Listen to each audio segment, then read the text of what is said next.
"You're special, Vera. Never forget that." That's what her grandmother whispered to her every night before bed, stroking her hair with weathered hands that smelled of lavender and old promises.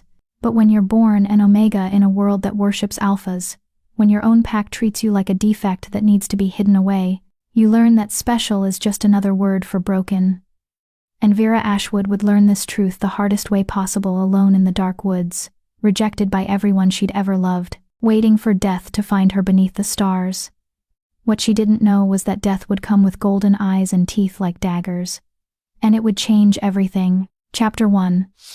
The Plain Daughter. The Ashwood pack didn't celebrate when Vera was born. There were no howls of joy echoing through the valley, no feast prepared in honor of the Alpha's newest child. Instead, there was silence, the kind that settles over a funeral, heavy and suffocating. Her mother, Luna Catherine Ashwood, had labored for 14 hours in the pack's main lodge, surrounded by midwives who whispered prayers to the moon goddess. Everyone had expected another Alpha, another golden child to add to the Ashwood legacy. What they got was Vera. Small, weak, Omega. Vera grew up knowing she was a disappointment before she could even walk, while her sister, Aurora, was paraded through pack gatherings like a prize jewel. Her alpha aura so strong it made visiting wolves bow their heads in submission. Vera was kept in the background, hidden, a secret shame. "Don't slouch, Vera," her mother would hiss at pack dinners, her perfectly manicured nails digging into Vera's shoulder. "At least, try to look presentable." Aurora would laugh, the sound like wind chimes, beautiful and careless. "Mother, let her slouch. It's not like anyone's looking at her anyway." The worst part? Aurora was right. Vera was 17 now, and she'd perfected the art of being invisible. She wore neutral colors, grays and browns that helped her blend into the woodwork. She kept her honey blonde hair tied back in a simple braid, never styled like Aurora's cascading golden curls.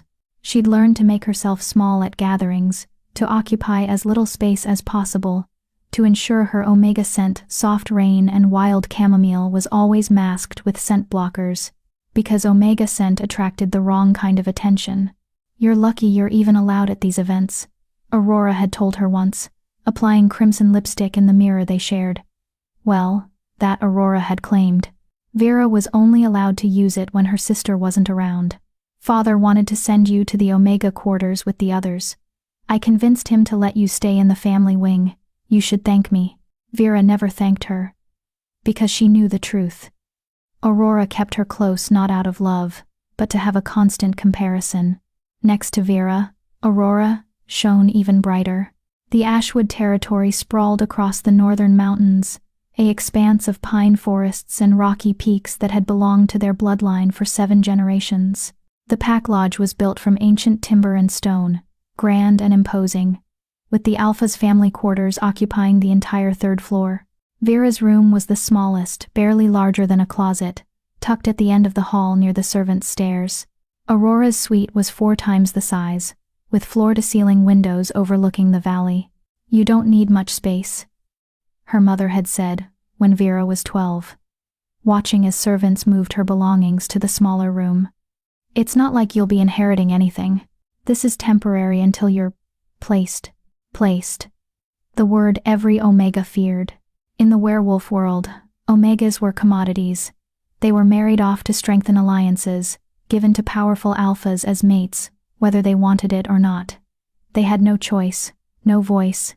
The moon goddess had cursed them with biology that made them weak during heats, vulnerable, dependent.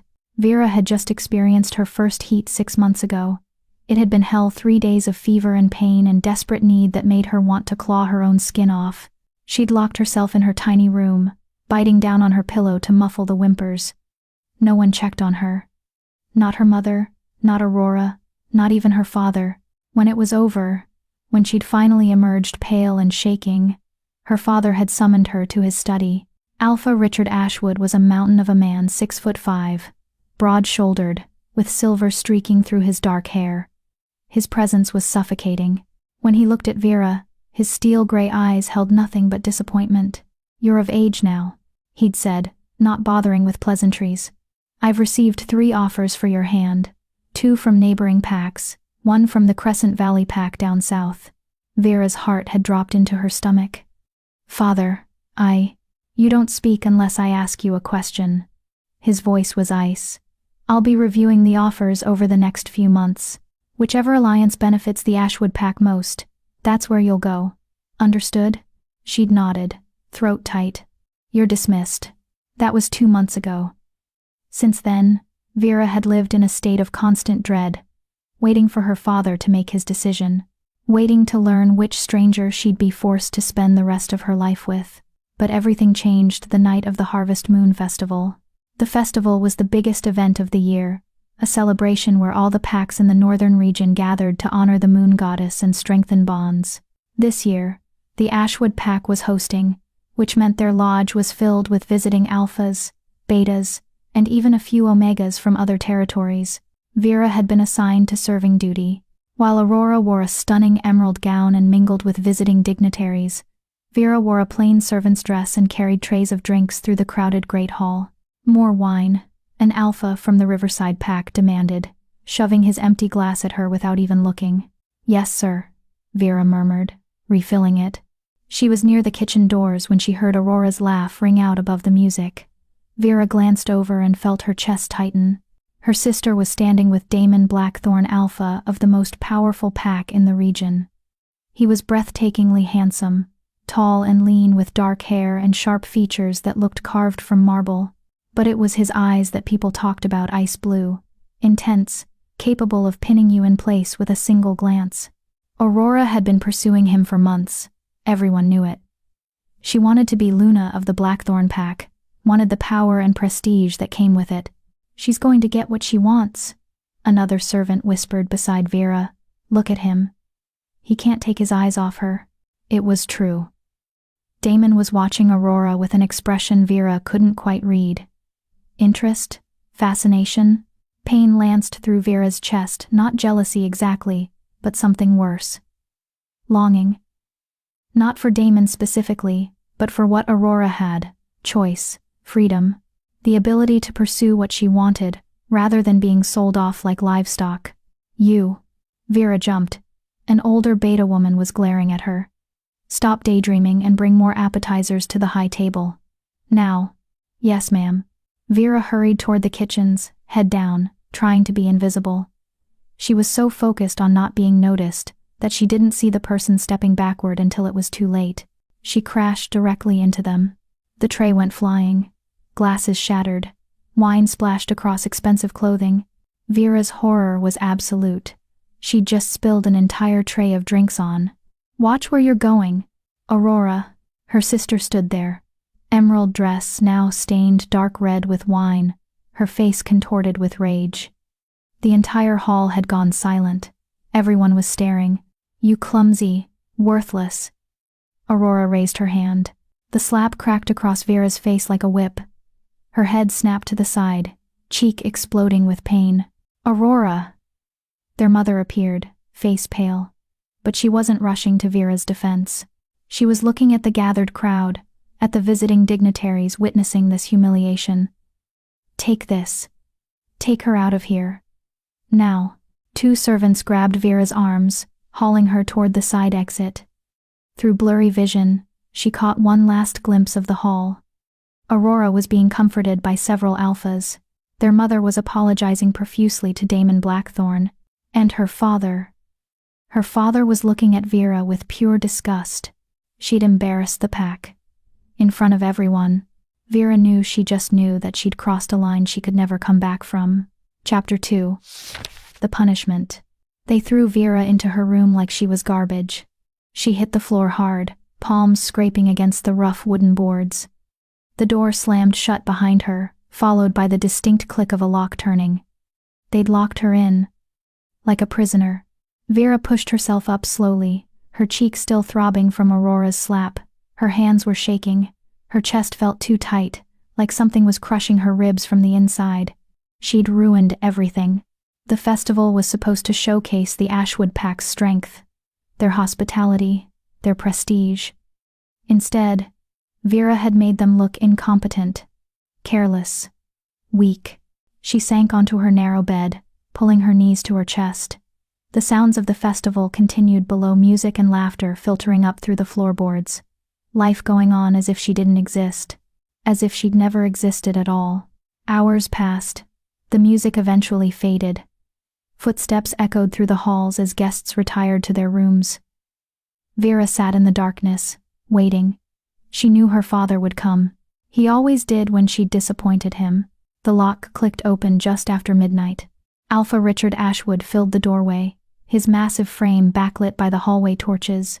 He didn't enter, just stood there, looking at her with those cold gray eyes. "Do you have any idea what you've done?" His voice was quiet, deadly quiet. Vera's throat closed up. "Father, I'm sorry. I didn't mean to." Damon Blackthorne was about to announce his intention to court Aurora. Each word was measured, precise. He was going to declare it publicly, in front of all the regional alphas. Do you understand what that means? The Blackthorne pack allying with ours through marriage? The power that would bring? Vera's stomach dropped. I didn't know. Of course you didn't know. Because you never think beyond your own clumsiness, your own inadequacy. He stepped into the room, and Vera instinctively pressed herself against the wall. After your little spectacle, Damon left. Didn't even finish his drink. Said he needed to reconsider some things. No. The word came out as a whisper. Aurora is devastated. Your mother is humiliated. And I. He exhaled slowly, like he was trying to control himself. I have been far too lenient with you, Vera. I've let you live in this house, eat at our table, bear our name, despite what you are. What you are. Omega. Defective. Broken. I made a decision tonight, her father continued. The Crescent Valley Pack's offer for your hand? I'm accepting it.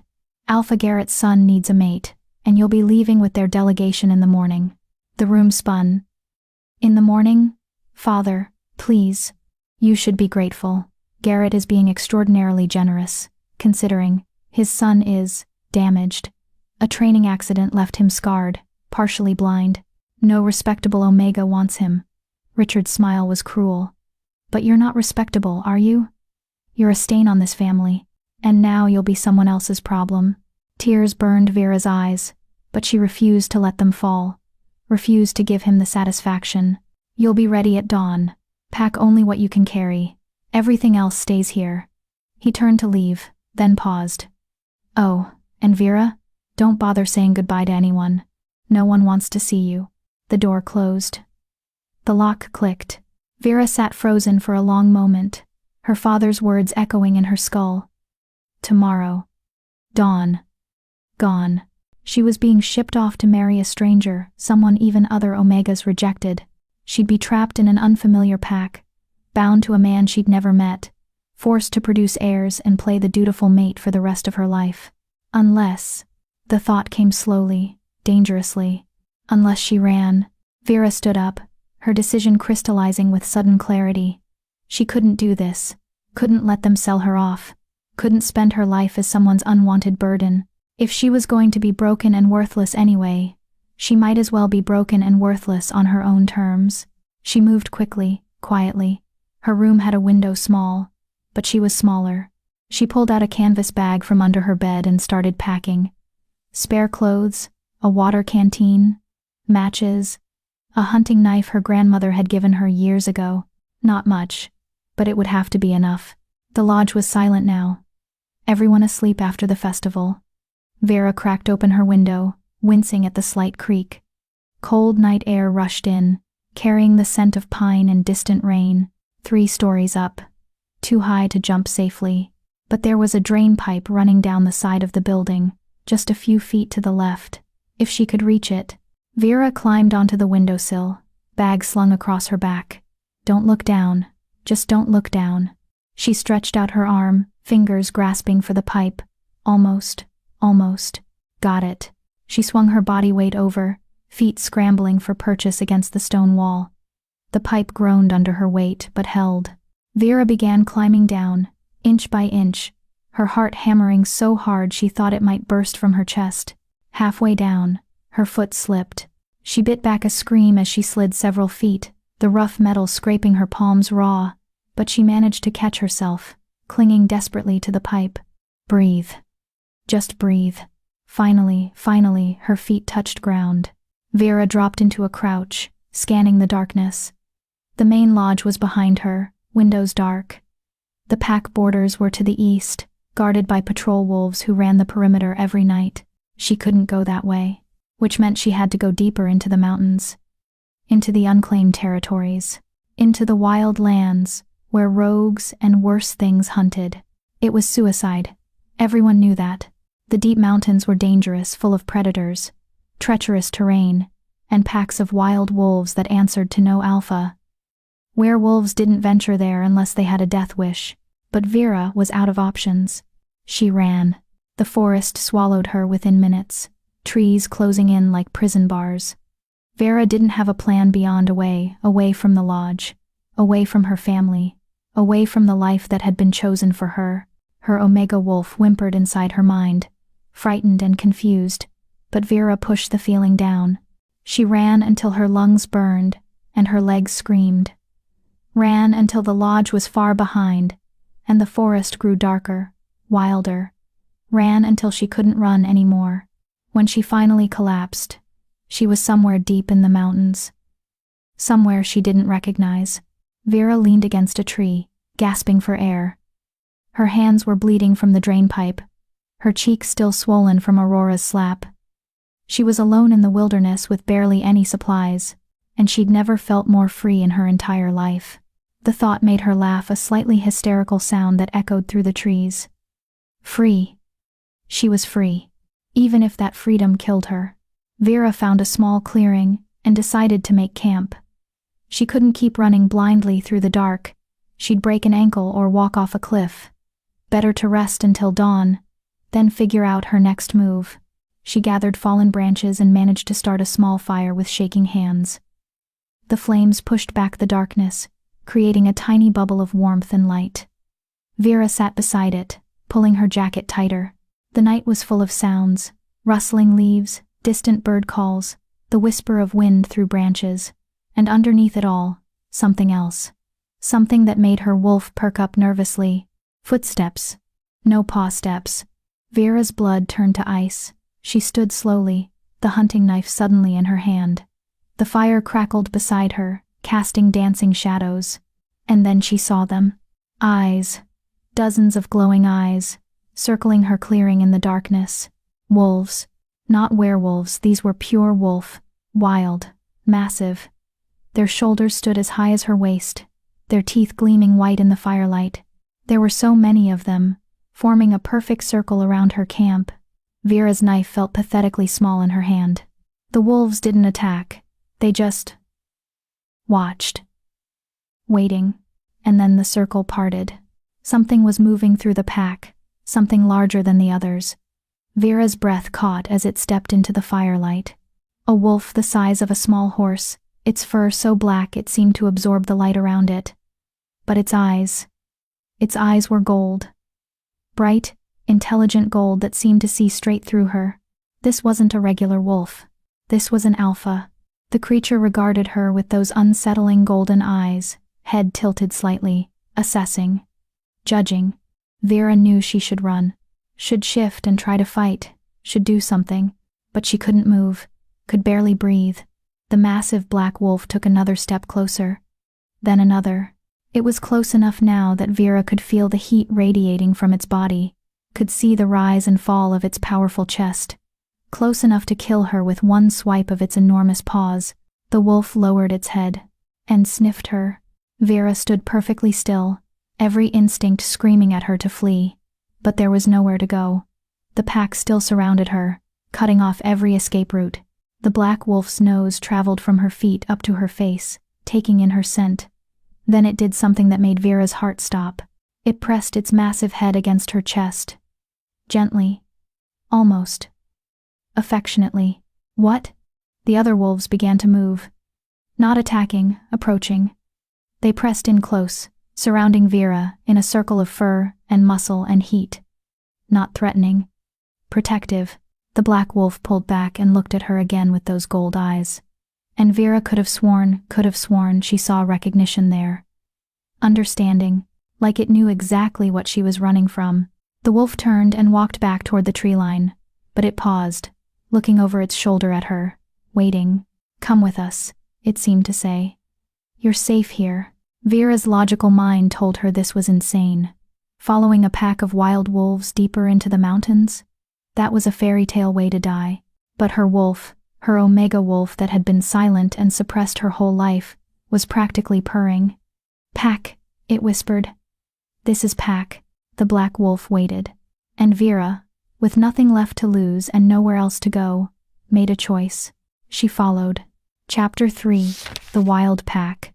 The wolves moved through the forest like shadows, silent and swift. Vera struggled to keep up, her human form clumsy compared to their fluid grace. Branches caught at her clothes. Roots tried to trip her feet, but the black wolf never went too fast. It would pause every few minutes, waiting for her to catch her breath, those golden eyes patient and eerily intelligent. The other wolves formed a protective formation around her, some ahead, some behind, some flanking her sides, like they were guarding something precious. It made no sense. Wild wolves didn't protect humans. They certainly didn't protect werewolves, but these weren't normal wolves. Vera was becoming increasingly certain of that. They climbed higher into the mountains, following paths that barely existed. The air grew thinner, colder. Vera's lungs burned with each breath. But she pushed forward. What choice did she have? Turn back to face her father's wrath? To be shipped off to Crescent Valley like damaged goods? No. This was madness, but it was her madness. After what felt like hours, they emerged into a valley Vera had never seen before. It was hidden between two mountain peaks, accessible only through a narrow pass they'd just traversed. And it was beautiful. A river cut through the center, fed by waterfalls that cascaded down the rocky cliffs. Pine trees grew thick and tall, their branches creating a canopy that filtered the moonlight into silver beams. There were caves dotted along the valley walls. And in the center, Vera stopped, her jaw dropping. A den. A massive den built into the hillside, its entrance framed by ancient stones that looked deliberately placed. This wasn't just wilderness. This was a home. The black wolf led her toward it, and as they approached, more wolves emerged from the shadows. Dozens of them. A whole pack, watching her with curious eyes. But these wolves were, wrong. Too big. Too aware. The way they moved, the way they looked at her, it was almost human. Realization struck her like lightning. "You're not wolves," Vera whispered. "You're werewolves." The black wolf turned to face her, and then impossibly, horrifyingly, it began to change. Bones cracked and reformed, fur receded into skin. The massive beast contracted, shifted, transformed. Vera watched in stunned silence as the wolf became a man. He was tall, well over 6 feet, with a powerful build and dark hair that fell to his shoulders. His skin was bronzed, marked with scars that told stories of battles survived. But it was his eyes that held her captive, those same golden eyes, now in a devastatingly handsome human face with sharp cheekbones and a strong jaw. He was completely naked, utterly unself-conscious about it. "You're right," he said, his voice deep and rough like distant thunder. "We're not wolves, we're werewolves, but not like you." Vera's mind reeled.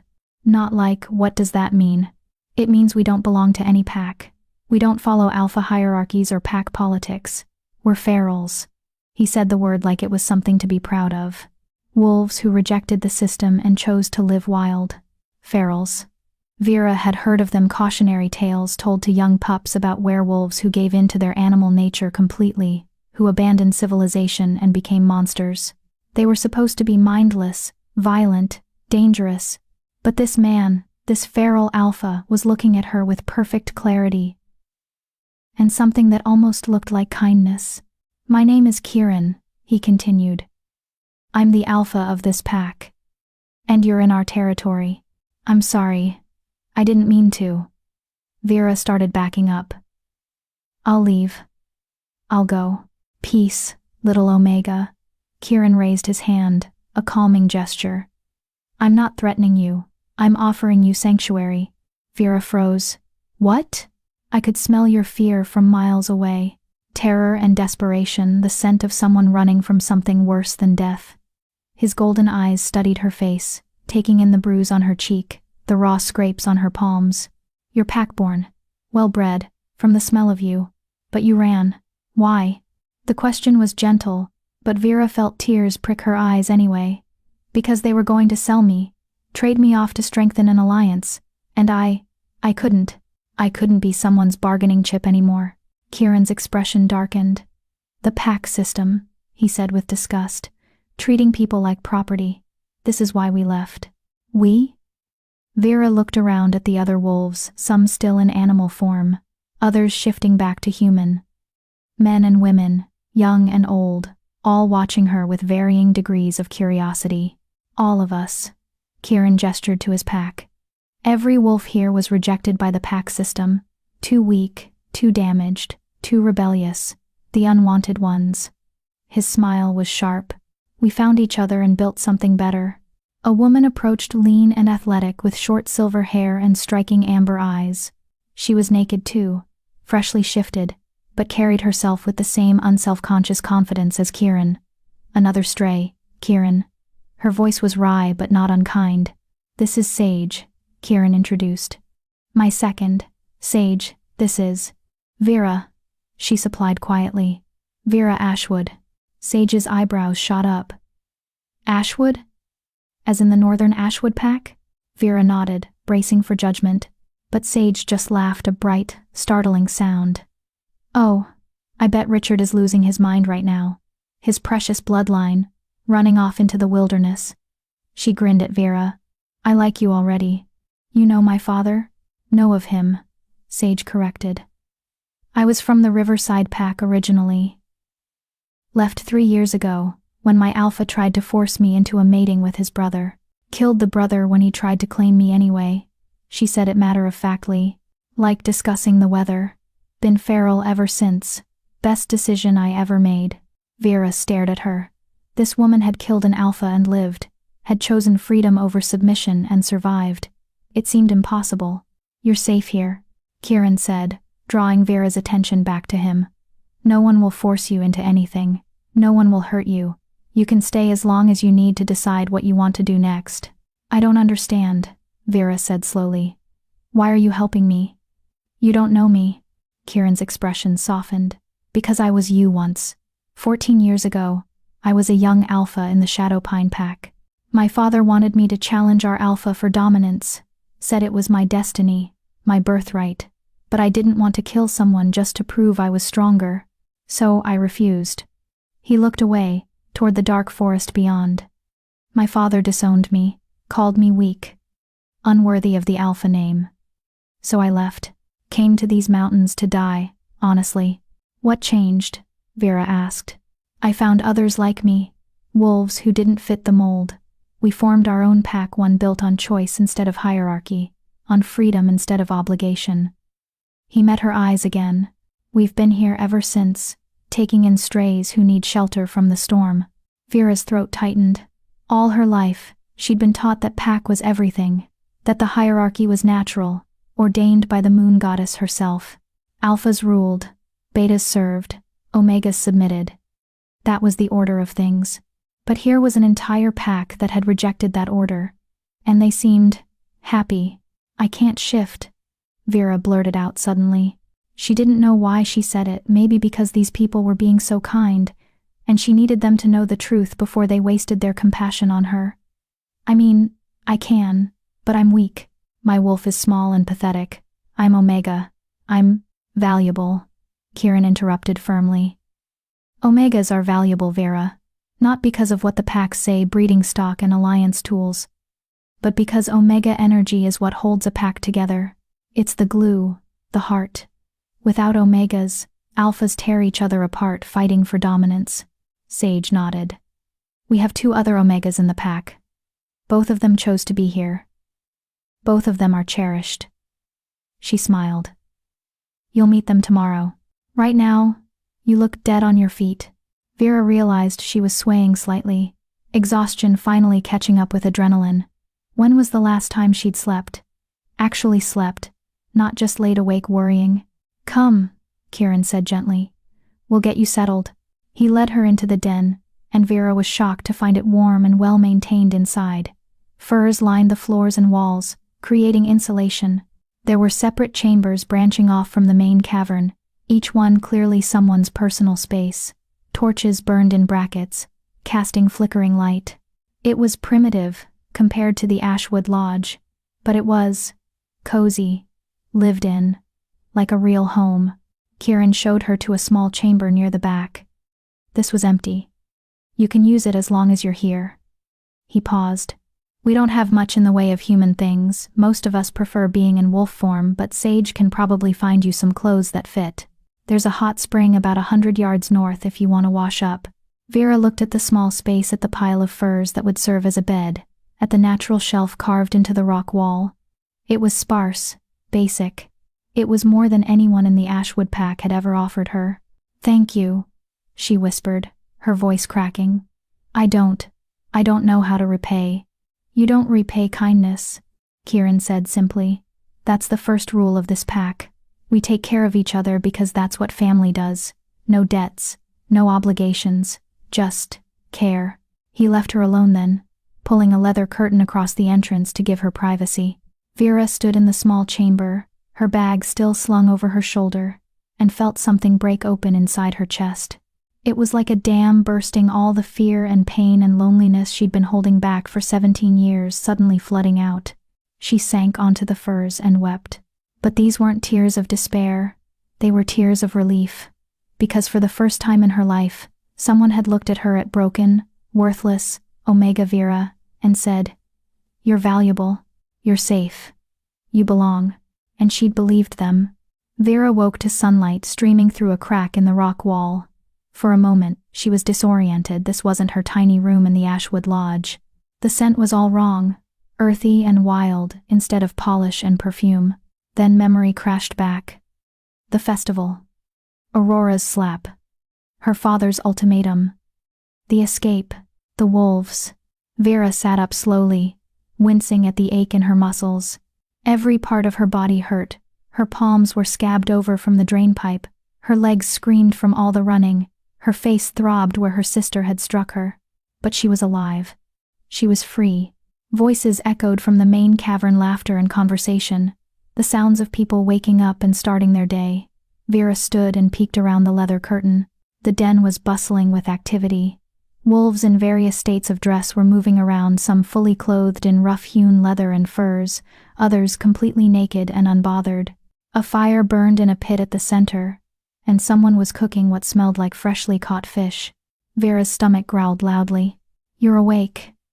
Sage appeared beside her, making Vera jump. The silver-haired woman was dressed now in fitted leather pants and a simple tunic. "Good. You look less like a terrified rabbit this morning. Come on, breakfast."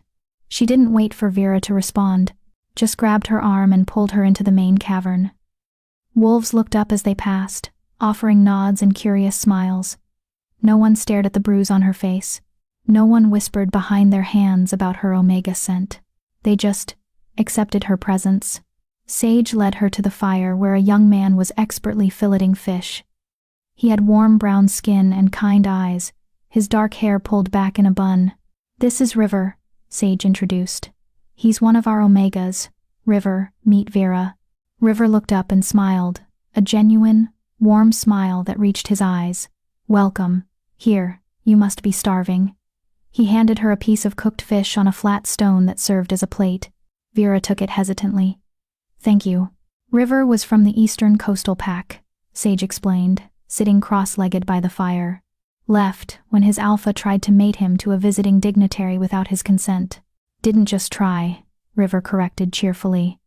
"Actually went through with the claiming ceremony. So I waited until he fell asleep and broke both his legs." His smile never wavered. "Then I ran. Kieran found me half dead from exhaustion about 2 years ago." Vera stared at him. Sweet, gentle-looking River had crippled an alpha. "Don't look so shocked," River laughed. "Omegas aren't weak, Vera. We're just taught to believe we are."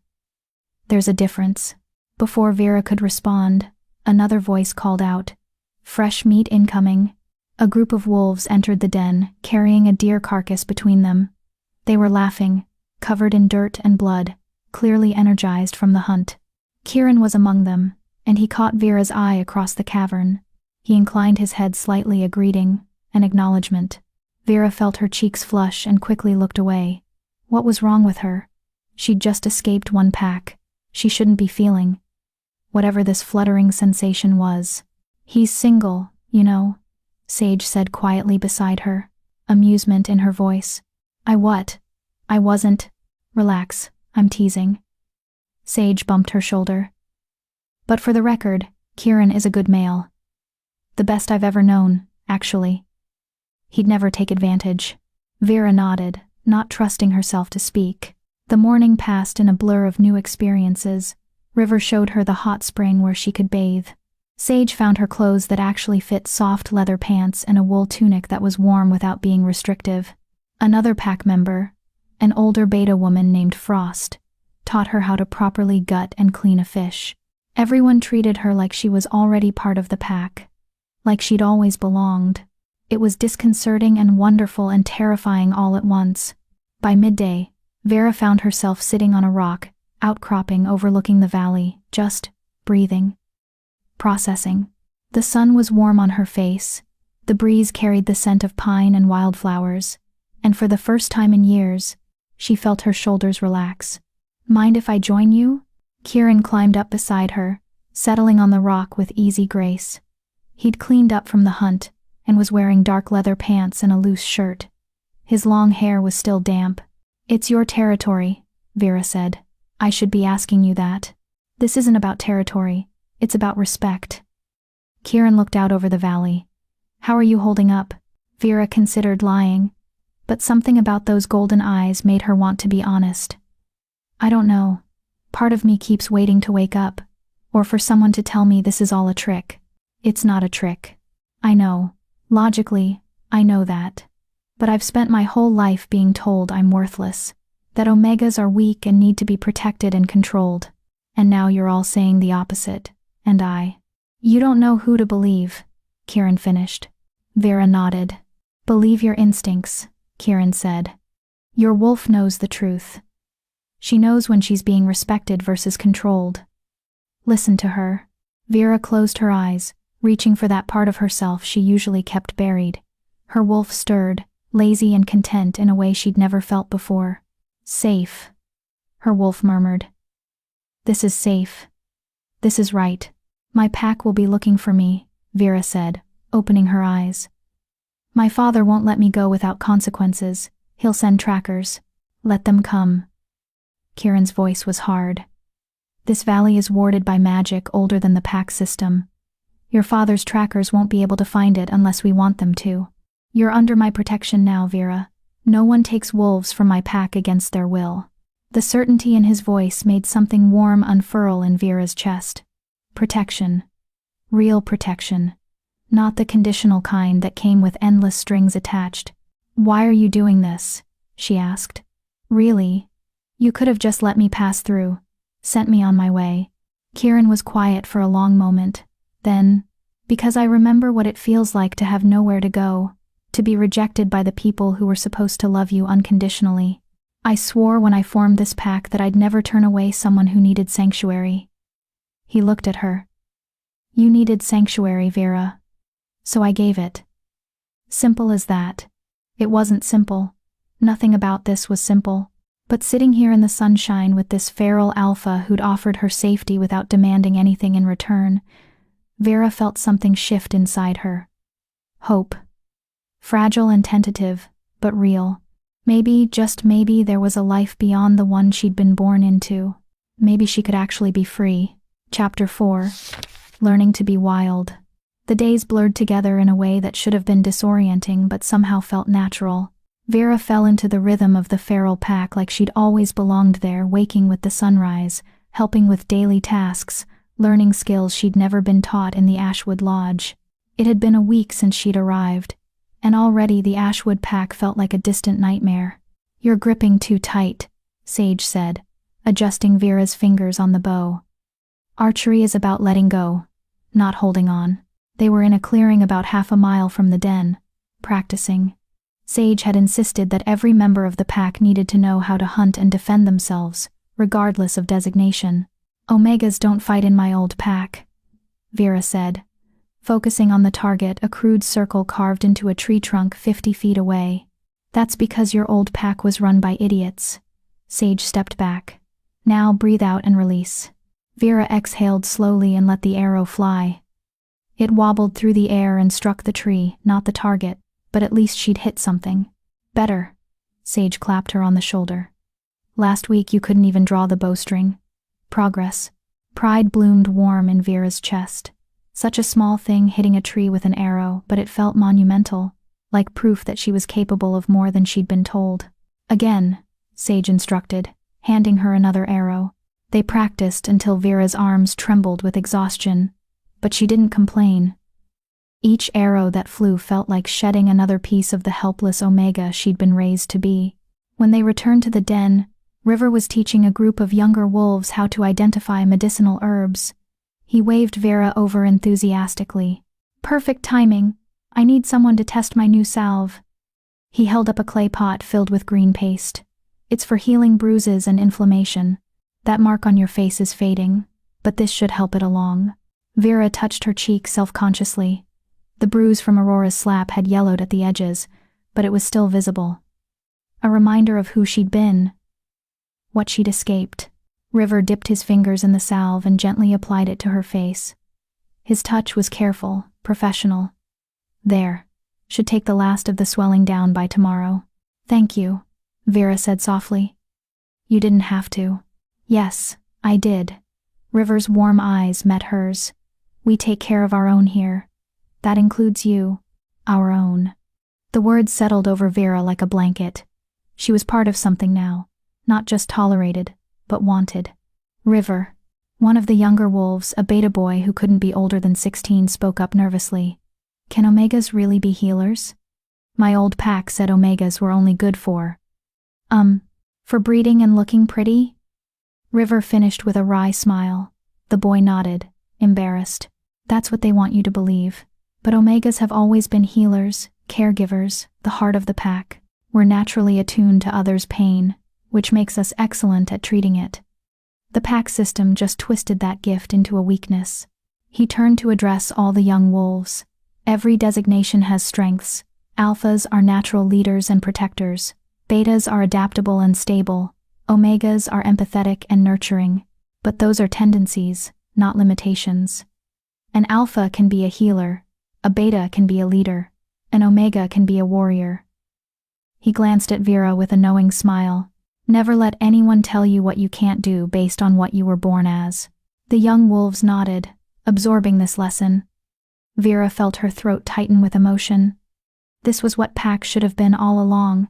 Teaching, supporting, empowering, not controlling. That evening, the entire pack gathered around the central fire for dinner. It had become Vera's favorite time of day, the moment when everyone came together to share food and stories. There was no hierarchy here, no high table where alphas sat above everyone else. Kieran ate beside the newest pack member with the same easy camaraderie he showed his second. Tell us a story, Frost, one of the younger wolves called out. The older beta woman smiled, her weathered face crinkling.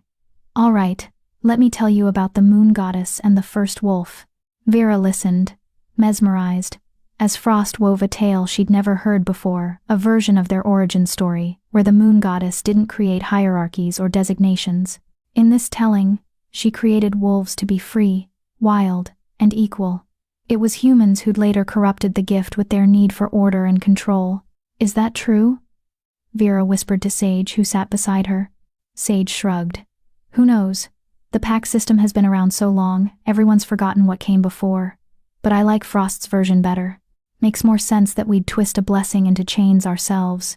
Very human of us. When the story ended, Kieran stood. We have a hunt planned for tomorrow. The deer population is moving south for winter, so it's our last chance for a good stalk before the cold really hits. I need volunteers. Hands shot up around the circle. Alphas, betas, even River raised his hand. Vera, Kieran's golden eyes found her across the fire. You've been training with Sage. You ready to join your first pack hunt? Every eye turned to her. Vera's instinct was to shrink back, to make herself small and decline. Pack hunts in the Ashwood territory were alpha affairs. Omegas stayed behind, safe and useless. But River's words echoed in her mind. Never let anyone tell you what you can't do based on what you were born as. And beneath that, her wolf stirred with eager energy. Hunt. Want to run with Pack. Vera lifted her chin. Yes. I'm ready. Kieran's smile was proud. Good. We leave at dawn. Vera barely slept that night, too anxious and excited. Her wolf was practically vibrating with anticipation, pushing at her skin like she wanted to burst free and run right now. Patience, Vera told her. Soon, when dawn finally broke, she was already awake and dressed. The hunting party gathered outside the den, 12 wolves in total, including Kieran, Sage, River, and several others Vera had gotten to know over the past week. The rules are simple, Kieran addressed them in the pre-dawn darkness. We move as one. The goal is to separate a deer from the herd and take it down cleanly. No unnecessary suffering. We take what we need, nothing more, and we thank the prey for its sacrifice. Understood? Everyone nodded. Then shift. Let's run. The pack erupted into transformation. Bones cracked and reformed, skin rippled and sprouted fur. Within moments, 12 wolves stood where humans had been. Vera had never shifted in front of others before. In the Ashwood pack, she'd always hidden away during transformations, ashamed of her small, weak wolf form. But here, no one was watching her with judgment. They were focused on the hunt ahead. She let go. The change swept through her like a wave, painful but exhilarating. Her bones shortened and reshaped, her muscles compressed and restructured. Fur sprouted across her skin in shades of honey gold and cream. In seconds, she stood on 4 legs instead of 2. Her wolf form was small compared to the others, barely reaching Kieran's shoulder. But she felt powerful, connected to the earth beneath her paws, to the wind carrying 1,000 scents, to the pack surrounding her with warm, welcoming energy. Kieran, massive and black as midnight approached, and touched his nose to hers, a greeting, an acceptance. Then he threw back his head and howled. The pack answered, voices rising in a chorus that echoed through the mountains. And Vera, for the first time in her life, added her voice to the song. Her howl was higher, softer than the others, but it blended perfectly with the harmony. This was what she'd been missing. This connection, this belonging. Run. Kieran's mental voice touched her mind. Pack bonds allowed limited communication in wolf form, and apparently the feral pack's bonds were strong. Stay close. Trust your instincts. Then they were moving. The pack flowed through the forest like liquid shadow, silent and coordinated. Vera ran in the middle of the formation, protected but not coddled. Her smaller size actually worked to her advantage. She could dart between trees and under branches that the larger wolves had to go around. The scent of deer hit her nose like a physical thing. Fresh, close. There, Sage's voice echoed in her mind. 200 yards ahead, herd of 8. We take the old buck at the rear, he's limping. The pack adjusted course smoothly. Vera's heart pounded with exhilaration as they closed the distance. She could see the deer now through the trees, grazing in a small clearing. The buck Sage had mentioned was indeed favoring his left rear leg. Circle formation, Kieran commanded. Don't attack until I give the signal. We do this with honor. The pack spread out, creating a wide perimeter around the deer herd. The animals sensed danger but couldn't pinpoint the direction the wolves were downwind, silent, invisible. Now, they moved as one. The deer scattered in panic, but the pack had already cut off most escape routes. The old buck tried to run despite his injury, but Sage and another wolf herded him away from the herd, toward Kieran. Vera watched in awe as Kieran took the buck down, with one precise leap, jaws closing around the throat. The kill swift and merciful. The buck barely had time to struggle before it was over. Well done. Kieran's voice carried approval to the whole pack. Vera. Approach. Vera hesitated, then picked her way forward. The buck lay still on the ground, Kieran standing over it respectfully. Place your paw on its shoulder, he instructed. Thank it for feeding the pack. This is our way. Vera did as she was told, pressing her small paw against the deer's warm shoulder. In her mind, she whispered, "Thank you for your sacrifice. We won't waste what you've given us." She felt Kieran's approval like warm sunshine. "Good, you understand." The journey back to the den was triumphant. The pack took turns carrying the buck, working together to bring their prize home. Vera helped as best she could, her smaller jaws gripping the deer's leg as she pulled alongside River. "You did well for your first hunt." River's voice touched her mind, warm with pride. "I was terrified my first time. Hid behind Kieran the whole chase." "Really?" Vera couldn't imagine brave, confident River being scared of anything. "Really. Being Omega doesn't mean we're naturally brave. We just learn to fake it until it's real." His mental voice carried humor. "You're learning faster than I did." When they returned, the pack worked together to process the deer.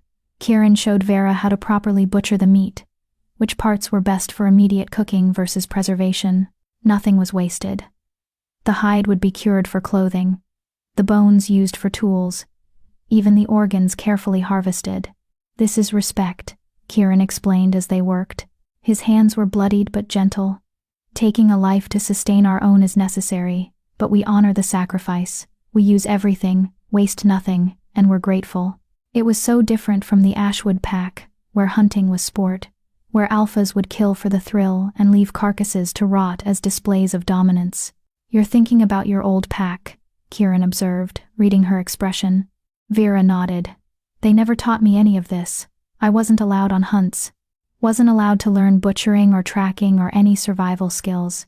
I was just decorative, useless." "You were never useless." Kieran's golden eyes were fierce. "They made you dependent so you'd be easier to control. That's what the pack system does. It takes natural gifts and perverts them into weaknesses, makes Omegas helpless so they'll accept being property." His anger on her behalf made Vera's chest tight. "Is that why you left? Because you saw through the system?" "Partly." Kieran was quiet for a moment, his hands still working. "But mostly I left because I refused to kill my best friend to prove I was alpha enough. The pack system demands constant dominance challenges, constant violence to maintain hierarchy. I was tired of it, tired of watching good wolves die for pride." "What happened to your friend?" "He's alpha of the Shadowpine pack now. We don't speak. Me leaving was seen as betrayal, but I hear he's doing well. Better than I could have. Probably. He actually wanted the position." Kieran glanced at her. "Not everyone is suited for the life they're born into, Vera. There's no shame in wanting something different." "I used to think there was something wrong with me," Vera admitted quietly, "for not wanting what I was supposed to want. For dreaming about running away instead of accepting my fate. There's nothing wrong with wanting freedom. That's the most natural thing in the world." They worked in comfortable silence after that, side by side, until the deer was fully processed and the meat hanging to dry. That night, the pack feasted on fresh venison. Vera ate until she was pleasantly full, surrounded by wolves who laughed and told stories and included her in every conversation. She was part of something real here, something good. As the fire died down and pack members drifted off to sleep, Vera found herself alone by the embers with Kieran. He was carving something from a piece of antler, one of the points from today's buck. "What are you making?" she asked. "A pendant, for you." He held it up, a small disc with a crescent moon carved into the surface. "It's tradition in our pack. When someone completes their first successful hunt, they get a token to commemorate it." Vera's breath caught. "You don't have to. I want to." Kieran threaded a leather cord through the hole he'd drilled in the pendant and held it out. "May I?" Vera nodded, unable to speak. Kieran stood and moved behind her, gently lifting her braid to fasten the pendant around her neck. His fingers were warm against her skin, sending little sparks of awareness through her. The pendant settled just below her collarbone, the carved moon catching the firelight. "There," Kieran said softly, moving back around to face her. "Now you're officially pack." Tears pricked Vera's eyes. "I don't know what to say." "You don't have to say anything." His smile was gentle. "Just keep being yourself. Keep growing into who you're meant to be. That's enough." Vera touched the pendant, feeling the smooth bone warm beneath her fingers. A week ago, she'd been broken, worthless, running into the wilderness to die. Now, she was a hunter, a pack member, someone with value beyond what she could provide to others. Subscribe if you believe Vera deserves this second chance, because wolves like Vera need people who won't abandon them when they finally find where they belong. Drop a comment if you know what it's like to finally find your pack. Kieran, Vera said, her voice thick with emotion. Thank you. For everything. For seeing me when no one else did. His golden eyes held hers in the firelight. I've always seen you, Vera. From the moment you stumbled into our territory, terrified but still standing. You've always been strong. You just needed a place where that strength was allowed to grow. Something passed between them in that moment. Understanding, connection. Something deeper that Vera wasn't ready to name. Her wolf stirred restlessly, drawn to this alpha in ways that scared and thrilled her, but she pushed those feelings down. She'd just escaped being forced into a mating. The last thing she needed was to develop feelings for someone else, no matter how kind he was. Still, as she settled into her den for the night, the pendant resting against her heart, Vera couldn't help but smile. For the first time in 17 years, she was happy, and she was just beginning to realize how powerful a feeling that was. Chapter 5. The Search Party. Vera woke to the sound of urgent voices and the acrid scent of fear. Something was wrong. She scrambled out of her chamber, still half asleep, and nearly collided with River, who was rushing past. "What's happening?" she asked, grabbing his arm. River's warm eyes were troubled. Scouts just reported movement at the eastern border. A search party. Large one, at least 20 wolves, all wearing Ashwood pack colors. Vera's blood turned to ice. My father. Looks like it. Kieran's calling an emergency pack meeting. Come on. They hurried to the main cavern where the entire pack was already gathering. Kieran stood at the center, his presence commanding attention even in human form. Sage was beside him, along with 3 wolves, Vera recognized as the pack's best scouts, Ghost, Raven, and Talon. Report, Kieran ordered, his voice clipped and professional. Ghost, a lean woman with silver-streaked hair, stepped forward. 23 wolves total, led by an alpha male matching Richard Ashwood's description. They're using tracking magic blood scent specifically. They have something of Vera's, probably from her room. Vera's stomach dropped. Of course they did. Her father would have kept something, a pillowcase, a piece of clothing, anything that carried her scent. Blood magic could follow that trail anywhere. How close are they to the valley? Kieran asked. 2 miles out, maybe less. But here's the interesting part, they keep circling. Like they can sense she's near but can't pinpoint the location. Ghost glanced at Vera. The wards are holding. They're confused, getting frustrated. That won't last, Sage said grimly. Eventually they'll try to force their way through. And if they bring a witch or a shaman who knows how to break wards, then we have a problem, Kieran finished. His jaw tightened. We need to decide how to handle this. Options? We could fight, one of the younger alphas suggested. His name was Storm, and he was always eager for confrontation. We outnumber them if we count our whole pack. We could drive them off our territory. And start a war? Sage shook her head. The Ashwood pack isn't just Richard and his trackers. It's 100 wolves with alliances across the northern territories. They could call in support from a dozen other packs. We'd be crushed. We could negotiate, River offered quietly. Explain that Vera came here of her own free will, that she's under our protection. Maybe they'd back down. You don't know my father, Vera said, her voice hollow. He doesn't negotiate, he doesn't compromise, and he certainly doesn't care about what I want. She looked at Kieran, fear and guilt warring in her chest. This is my fault. I brought this to your territory. I should go with them. End this before someone gets hurt. No. Kieran's voice cracked like a whip. Absolutely not. Your pack now, Vera. We don't abandon our own. But. No buts. He crossed to her, placing his hands on her shoulders. His golden eyes were fierce, burning with determination. Listen to me. You are not property. You are not a bargaining chip. You are a person with agency and choice, and I will not let anyone take that from you. Not your father, not any pack, not anyone. Do you understand? Vera's eyes burned with unshed tears. You could lose everything because of me. Then we lose everything standing for what's right. Kieran looked around at the gathered pack. Anyone who disagrees can speak now.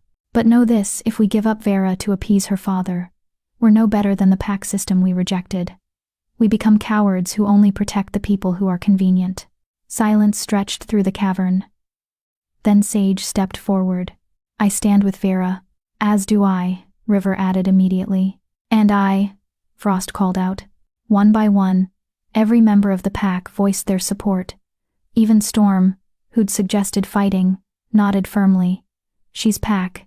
We don't give up pack. Vera felt something break and rebuild inside her chest. These wolves, these ferals who owed her nothing, were willing to risk everything to keep her safe. It was more than her blood family had ever offered. Thank you, she whispered, her voice cracking. All of you. I don't deserve. You do, Kieran said firmly. Now, we need a plan that doesn't involve either surrender or open warfare. He turned to Ghost. How long before they try to breach the wards? Hard to say. Could be hours, could be days. Depends on if they brought someone who can sense magic. We have to assume they did.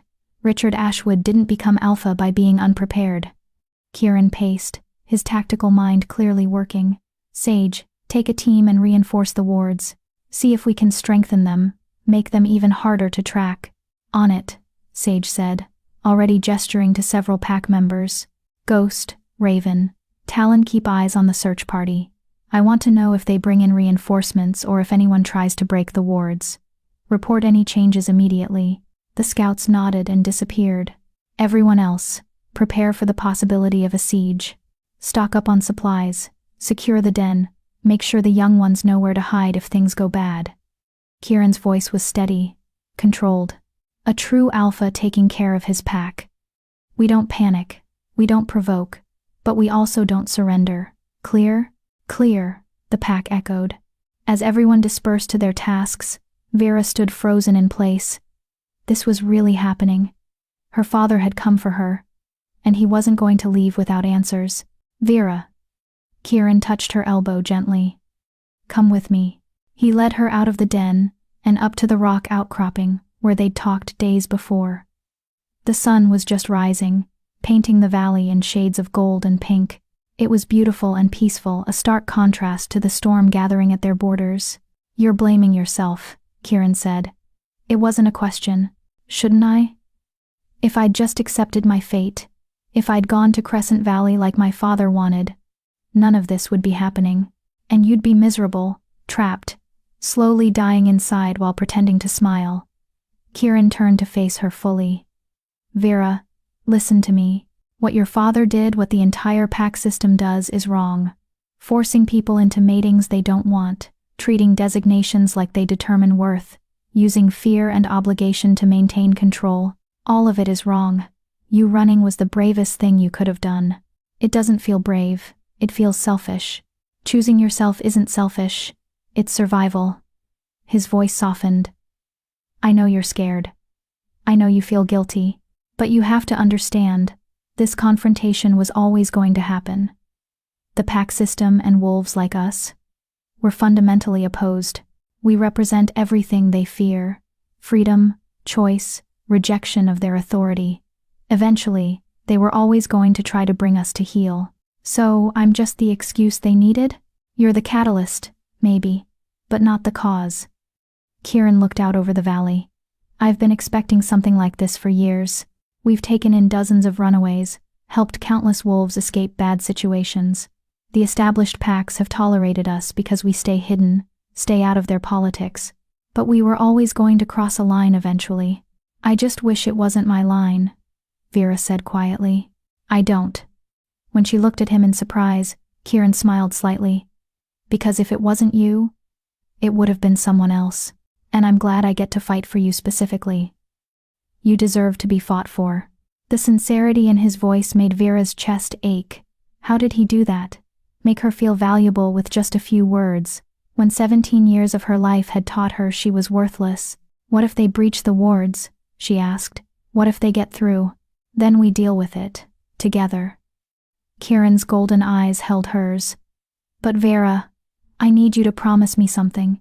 No matter what happens, no matter how bad it looks, don't sacrifice yourself to save us. Don't go with them thinking it'll make things better. It won't. It'll just teach them that threatening the people you love is an effective strategy. The people I love? Vera's heart stuttered.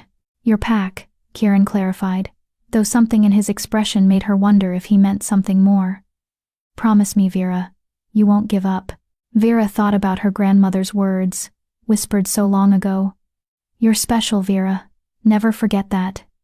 At the time, she'd thought it was a comforting lie, but maybe her grandmother had seen something Vera was only now beginning to understand. She wasn't broken. She was just born into a system designed to make her feel that way. I promise, Vera said. I won't give up. Good. Kieran's smile was warm, proud. Now come on. Let's go help Sage with those wards. You might be surprised what an Omega can do with protective magic. The next several hours were a flurry of activity. Sage taught Vera how to weave her energy into the existing wards. Apparently, Omega energy was particularly good for protective magic because it focused on nurturing and preservation rather than force. Think of it like you're wrapping the valley in a blanket, Sage instructed as they stood at one of the ward anchors, an ancient stone covered in carved symbols. You want to hide it, keep it safe, channel that feeling into the stone. Vera placed her hands on the rock and reached for her wolf. Usually she suppressed her Omega nature, the instinct to protect and care for others. But now she let it flow freely, pouring that energy into the ward. The stone warmed beneath her palms.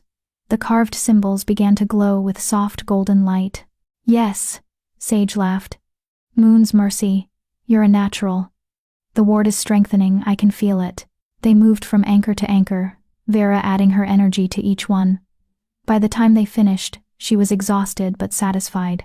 The valley felt more secure, wrapped in layers of protection that would confuse and repel anyone trying to find it.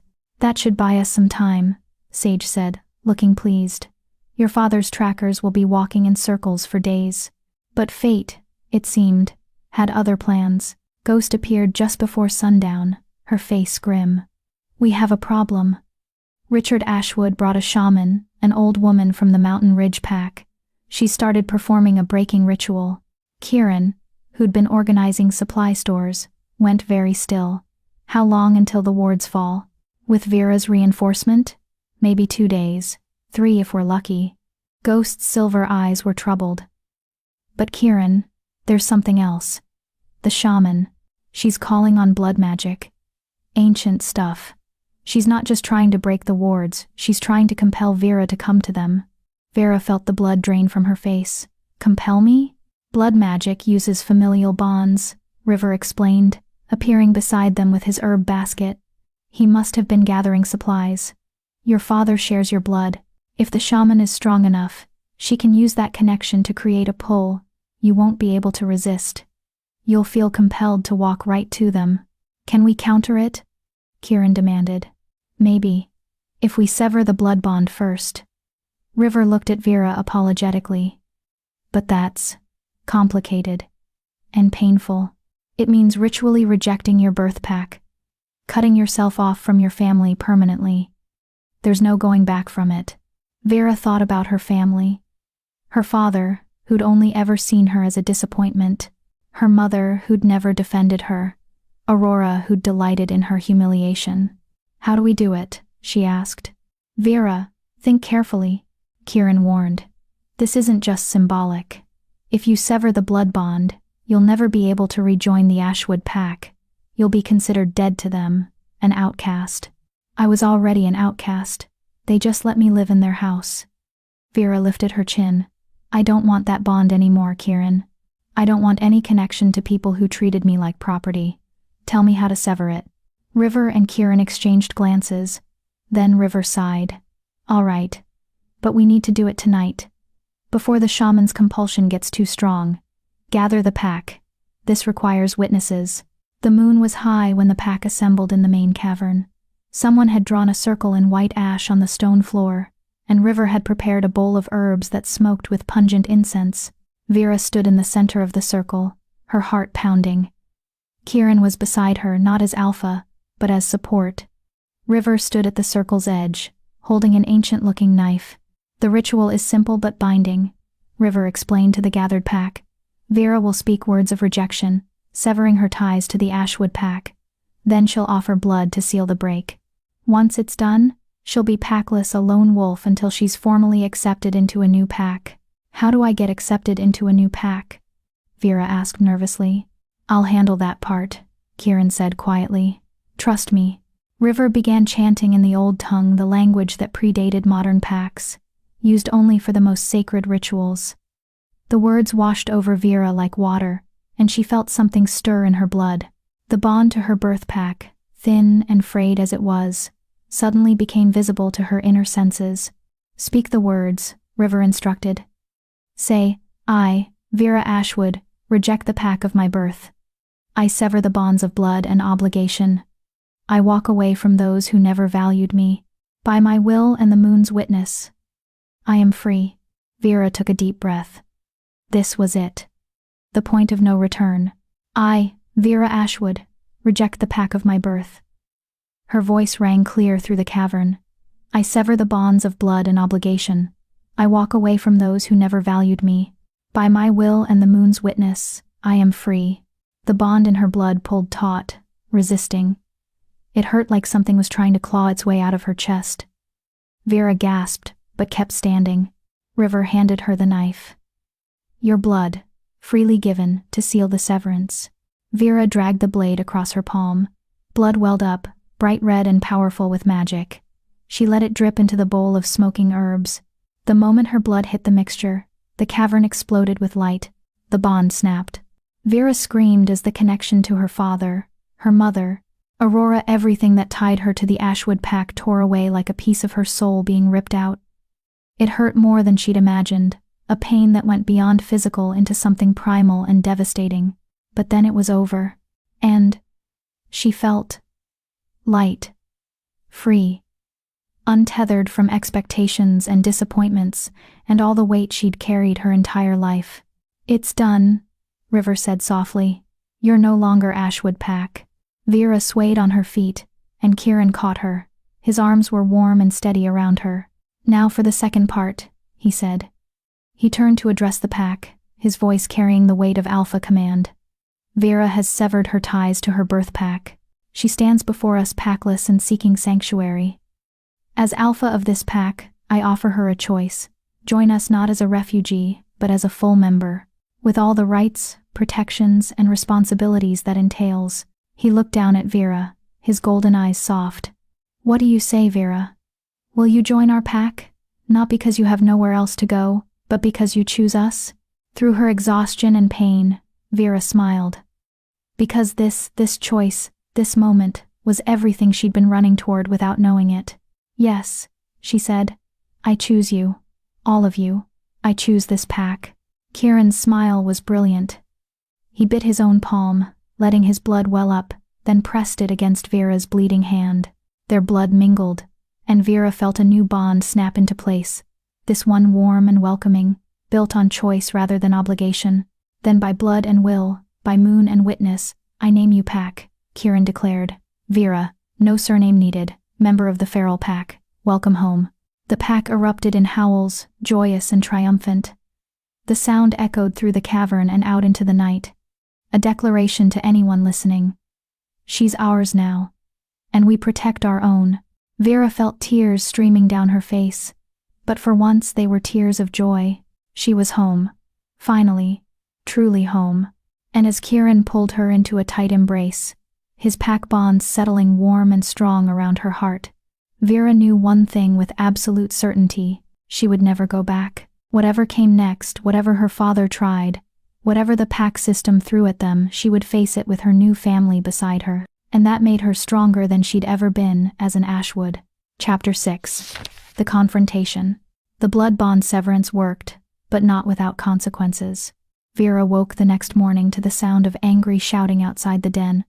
Her head throbbed from the ritual, and her hand where she'd cut herself ached despite River's healing salve, but the voices were too urgent to ignore. She stumbled out to find the entire pack gathered at the valley entrance. Kieran stood at the front, arms crossed, face carved from stone, and beyond the invisible line of the wards, her father, Alpha Richard Ashwood, looked like fury incarnate. His steel-gray eyes blazed with rage, his massive frame practically vibrating with barely contained violence.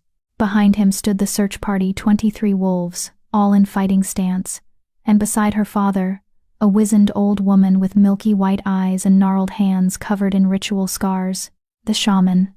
"I know you're in there, Vera." Richard's voice boomed across the valley, amplified somehow to carry past the wards. "I can smell your cowardice from here. Come out and face what you've done." Vera's legs nearly gave out.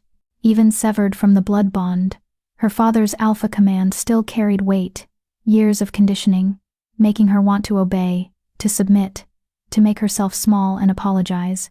But then Kieran's hand found hers, warm and grounding. His pack bond pulsed with steady reassurance. "You don't owe him anything. You're safe. I've got you." "Don't respond," Kieran murmured. "He's trying to provoke a reaction."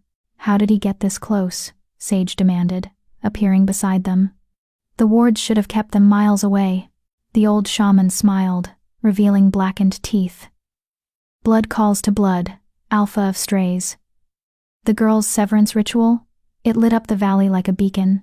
We followed the magic signature right to your doorstep." Her voice was raspy, ancient. "She can run from her pack, but she cannot run from what she is." "Vera is not the girl," Kieran called back, his voice carrying alpha authority that made even some of Richard's wolves flinch. "She has a name, and she's under my protection now, by her own choice. She severed ties to your pack legally and ritually. You have no claim on her." Richard's laugh was harsh. "Legal? You speak of pack law while harboring runaways and rejects? You're nothing but a collection of failures playing at being wolves. You have no authority here." "Neither do you," Sage shot back. "This is neutral territory, unclaimed land. You're the ones trespassing." "Unclaimed land within my territory's borders," Richard countered. "Everything within 50 miles of Ashwood Lodge belongs to me by right of conquest and heritage. You're squatting on my land, feral. And you're keeping my daughter from fulfilling her obligations. I'm not your daughter anymore." The words burst from Vera before she could stop them. She stepped forward, ignoring Kieran's warning grip on her arm. "I severed the bond. I rejected the pack. I'm not an Ashwood." Richard's eyes found hers across the divide, and the hatred there made her flinch. "You're an embarrassment is what you are.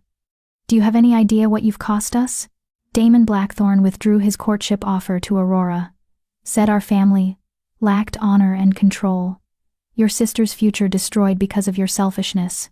"My selfishness?" Vera's voice rose. "You were going to sell me to a stranger.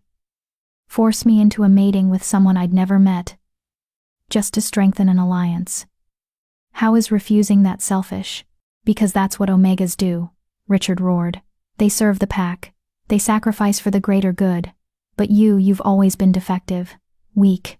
Just like your grandmother, who filled your head with ridiculous notions of choice and freedom." The mention of her grandmother made something crack in Vera's chest. "Don't you dare speak about her. She was worth 10 of you. She was a fool who died alone because she rejected her mate bond." Richard spat. "Just like you're going to die alone, Vera. Packless, mateless, worthless. Is that really the future you want?"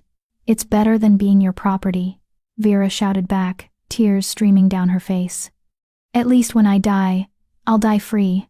I'll die as myself, not as some alpha's broodmare or political tool." Richard's face contorted with rage. "You ungrateful little." He lunged forward, hitting the ward line with enough force to make the air shimmer and crack. The wards held, but barely. Vera could see the magic straining, warping under the pressure of Richard's alpha aura. "The wards won't hold much longer," the shaman said conversationally. "I've been working on them all night, and that little blood ritual weakened them further.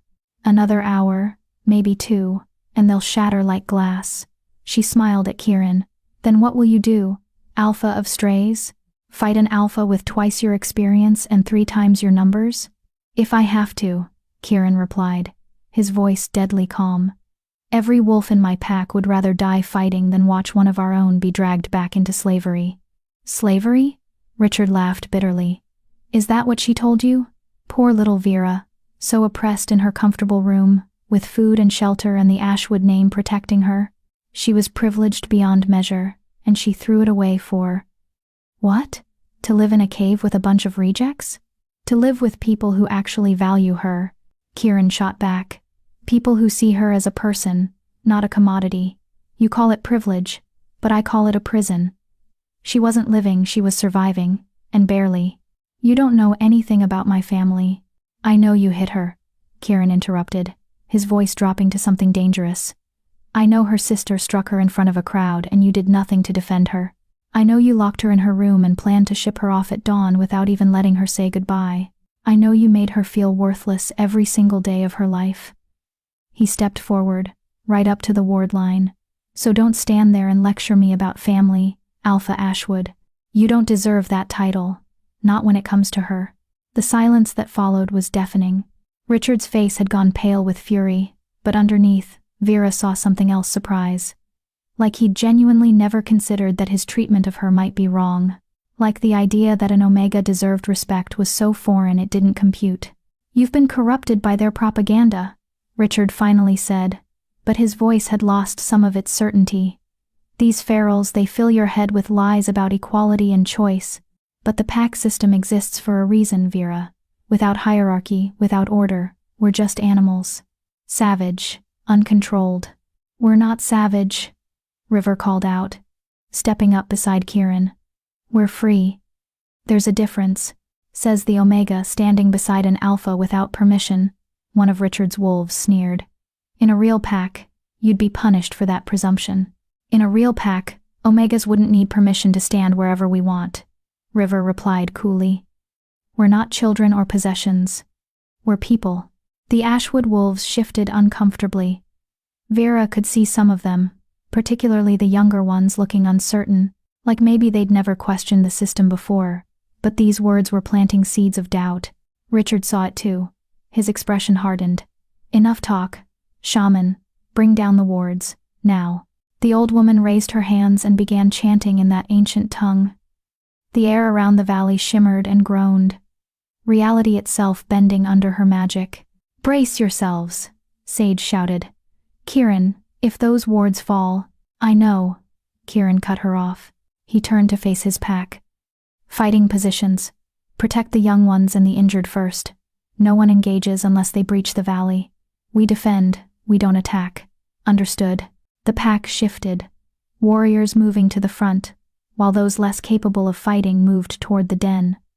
Vera found herself being pushed back with them, but she resisted. I need to fight, she said. This is my fault. This isn't about fault, Kieran said firmly. And you're not ready for a full pack battle, Vera. You've had 1 week of training. Please go with River and the others. Help protect the den. But, please.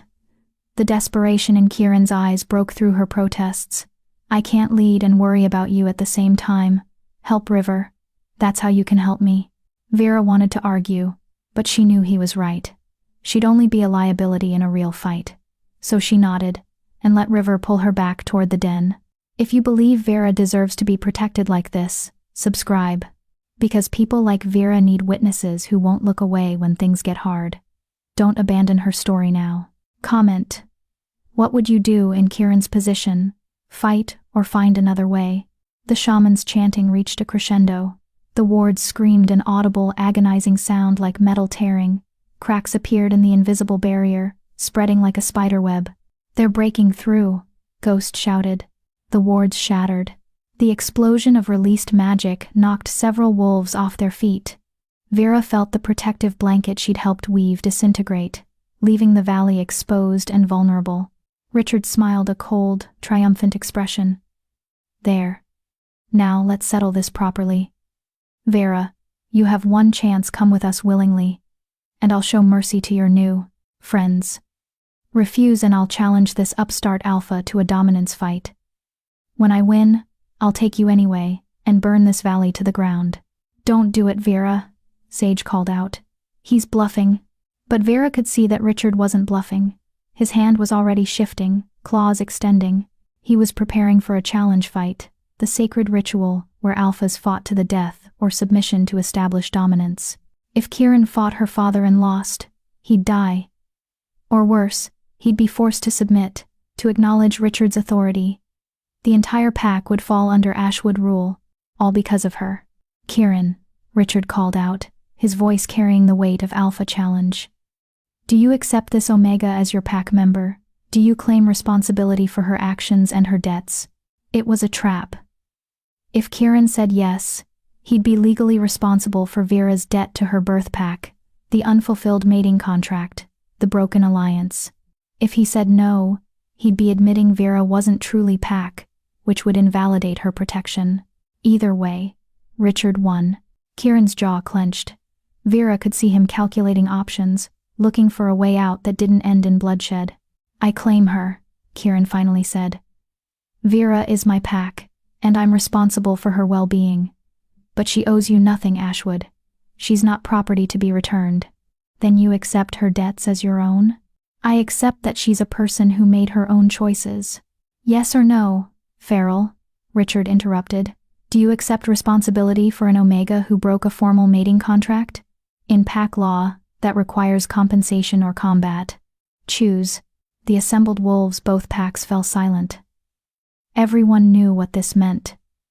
Richard had maneuvered Kieran into an impossible position. Vera couldn't breathe. She'd ruined everything. Her bid for freedom had put everyone she cared about in danger. Kieran straightened, his golden eyes blazing with determination, and something else, something that looked almost like resignation. "I choose. I challenge you for her." "One." The voice came from behind Richard's lines.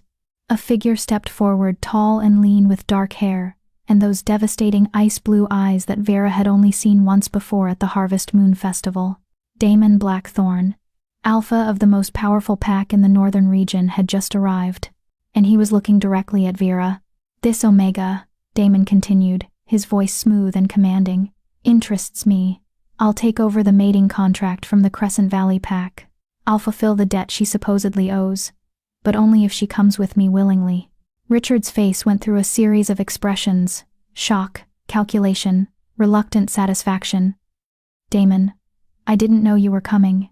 I wasn't invited." Damon's cold blue eyes didn't leave Vera. "But I've been watching this situation with interest. An Omega brave enough to run from a forced mating? That's rare. Valuable, even." He smiled, but it didn't reach his eyes. "I'm willing to pay her bride price, Richard. Enough to compensate for your lost alliance and then some. And I'm willing to challenge this feral alpha for custody rights." He looked at Kieran. "Unless you'd rather avoid bloodshed and simply hand her over?" Kieran's expression was murderous. "She's not mine to hand over. She's a free person who makes her own choices." "How progressive," Damon said dryly.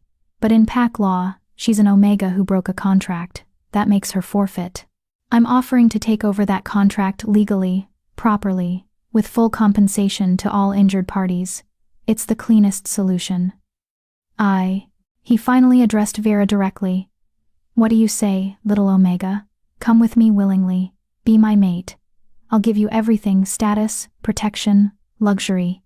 You'll be Luna of the most powerful pack in the region. All you have to do is choose me over." He gestured dismissively at the valley. "This." Vera's mind reeled. Damon Blackthorne, the alpha every she-wolf dreamed of, was offering to mate her, to make her Luna. It was more than she'd ever hoped for as an Ashwood daughter, but it was still a cage. Beautiful, luxurious, powerful, but a cage nonetheless. She'd still be property, still be controlled, still be valued only for her designation and what she could provide to a pack alliance. "No," Vera said, her voice shaking but clear. "I refuse." Damon's eyebrows rose. "You refuse me? Do you understand what I'm offering?" "I understand perfectly. And I don't want it." Vera lifted her chin. "I'm not for sale. Not to you, not to my father, not to anyone. I'm staying here, with my pack, where I'm valued for who I am, not what I can provide." "Then you're a fool," Damon said coldly. "And you're dooming this entire pack to destruction, because I tried to do this the easy way." He turned to Kieran. "I, Damon Blackthorne, alpha of the Blackthorne pack, formally challenge you for dominance and custody of the Omega Vera. Refuse and be branded a coward. Accept and die. Choose. The valley fell silent. Vera's heart stopped. This was it. The moment where everything fell apart. Kieran looked at her, and in his golden eyes she saw everything: apology, determination, and something deeper. Something that made her chest ache with emotions she wasn't ready to name. I accept your challenge, Kieran said quietly. For Vera's freedom, for her choice. I accept. Chapter 7. The Challenge. The challenge circle was drawn in ash and salt, ancient symbols marking neutral ground where alphas fought for dominance. It was sacred space, governed by laws older than the modern pack system. Once inside the circle, there were no allies, no pack bonds, no outside interference. Just two alphas, and the primal law of survival. Kieran stripped off his shirt, his scarred torso catching the afternoon light. He looked powerful, all lean muscle and controlled strength. But Damon was bigger, broader, with the kind of presence that made other alphas instinctively bow their heads. This was a death sentence dressed up as honor. Kieran, don't do this. Vera pleaded, grabbing his arm before he could step into the circle. Please. I'll go with Damon. I'll do whatever he wants. Just don't. No. Kieran's voice was gentle but immovable. He cupped her face with both hands, forcing her to meet his eyes. Listen to me, Vera. If I let you sacrifice yourself now, everything you've fought for means nothing. Your freedom, your choice, your courage, all of it erased, because you let fear make your decisions. But you could die? Then I die protecting something that matters. His thumb brushed away a tear on her cheek. You matter, Vera. Your right to choose matters. And I'd rather die proving that, than live knowing I stood by and let you be taken. That's not fair, Vera whispered, her voice breaking. You can't put that on me. If you die, it'll be my fault. If I die, it'll be because the pack system is broken and needs wolves willing to fight it. Kieran's golden eyes were fierce. Stop blaming yourself for other people's cruelty. Your father chose to hunt you. Damon chose to challenge me. Those are their choices, not yours. Your only choice was to be free. And that's never wrong. He kissed her forehead, brief and achingly tender, then stepped away before she could stop him. Kieran, wait. River pushed through the crowd, carrying a small clay pot. At least take this. It's a stimulant paste, rub it on your pressure points. It'll sharpen your reflexes, dull pain reception. That's cheating, one of Richard's wolves protested. It's herbal medicine, not magic, River shot back. Perfectly legal in challenge fights. Or are you afraid your precious Blackthorn Alpha needs advantages? Damon, who'd been observing this exchange with cold amusement, smiled. Let him have his herbs. It won't matter. Kieran took the paste and quickly applied it to his temples, wrists, and neck. Vera could smell the sharp, medicinal scent, wolfsbane mixed with something else, something that made her wolf whimper with worry. The rules are simple, the old shaman croaked, stepping forward to officiate. She might be loyal to Richard, but challenge law was sacred even to her. Fight until submission or death. No pack interference. No weapons beyond tooth and claw. No magic beyond what lives in your blood. The winner takes custody of the contested party, and the loser's pack submits to the winner's authority. Her milky eyes turned to Kieran. Do you understand, Alpha? If you lose, your entire pack becomes forfeit. Vera's stomach dropped. She hadn't known that. If Kieran lost, everyone, Sage, River, Frost, all the wolves who'd welcomed her would be forced under Damon's or Richard's control. Their freedom, their choice, everything they'd built, gone.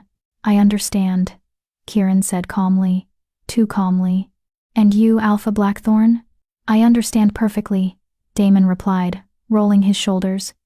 His ice blue eyes never left Kieran. Shall we begin? Wait. Sage pushed forward.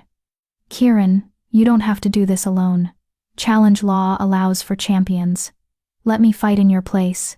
No. Kieran's voice carried alpha command, and Sage flinched despite herself. This is my challenge to accept, my pack to protect. I won't hide behind my second. Then at least shift. Sage pleaded. Fight in wolf form where you're strongest. He won't, Damon interrupted, smiling coldly.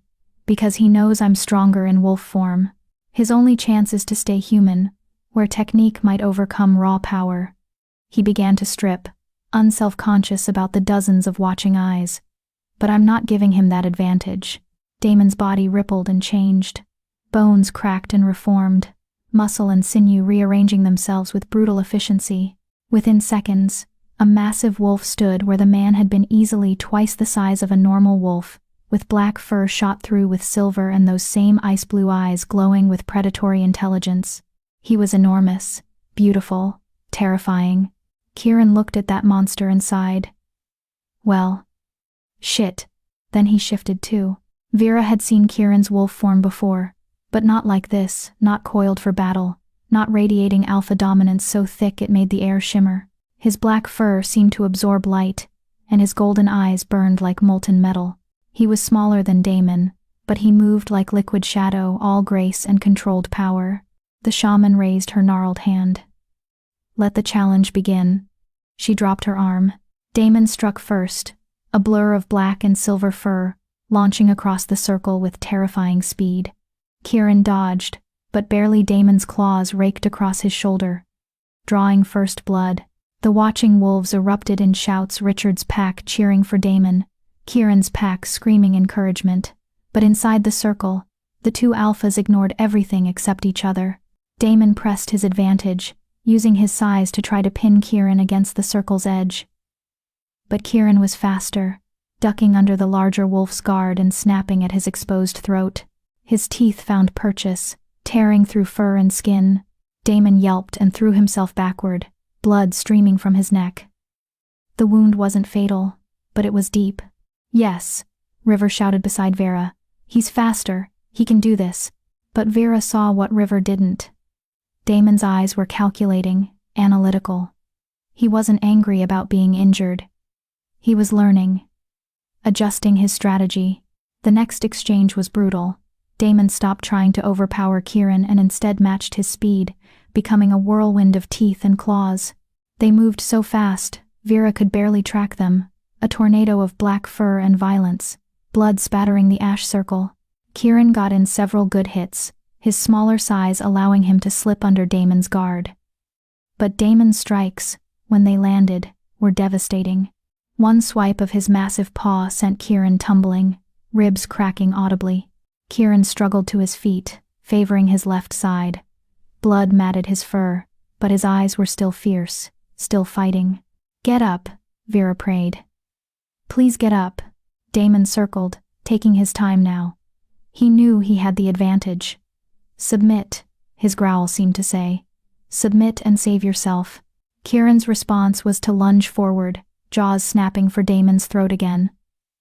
But this time, Damon was ready. He twisted, catching Kieran's momentum and using it against him. The smaller wolf went flying, slamming into the ground hard enough to crack stone. He didn't get up immediately. Kieran, Sage screamed. Damon padded forward, taking his time. Blood dripped from multiple wounds. But he was still strong, still steady. He placed one massive paw on Kieran's chest, a gesture of dominance. Of victory. Submit, his body language demanded. It's over. For a moment, Vera thought Kieran would.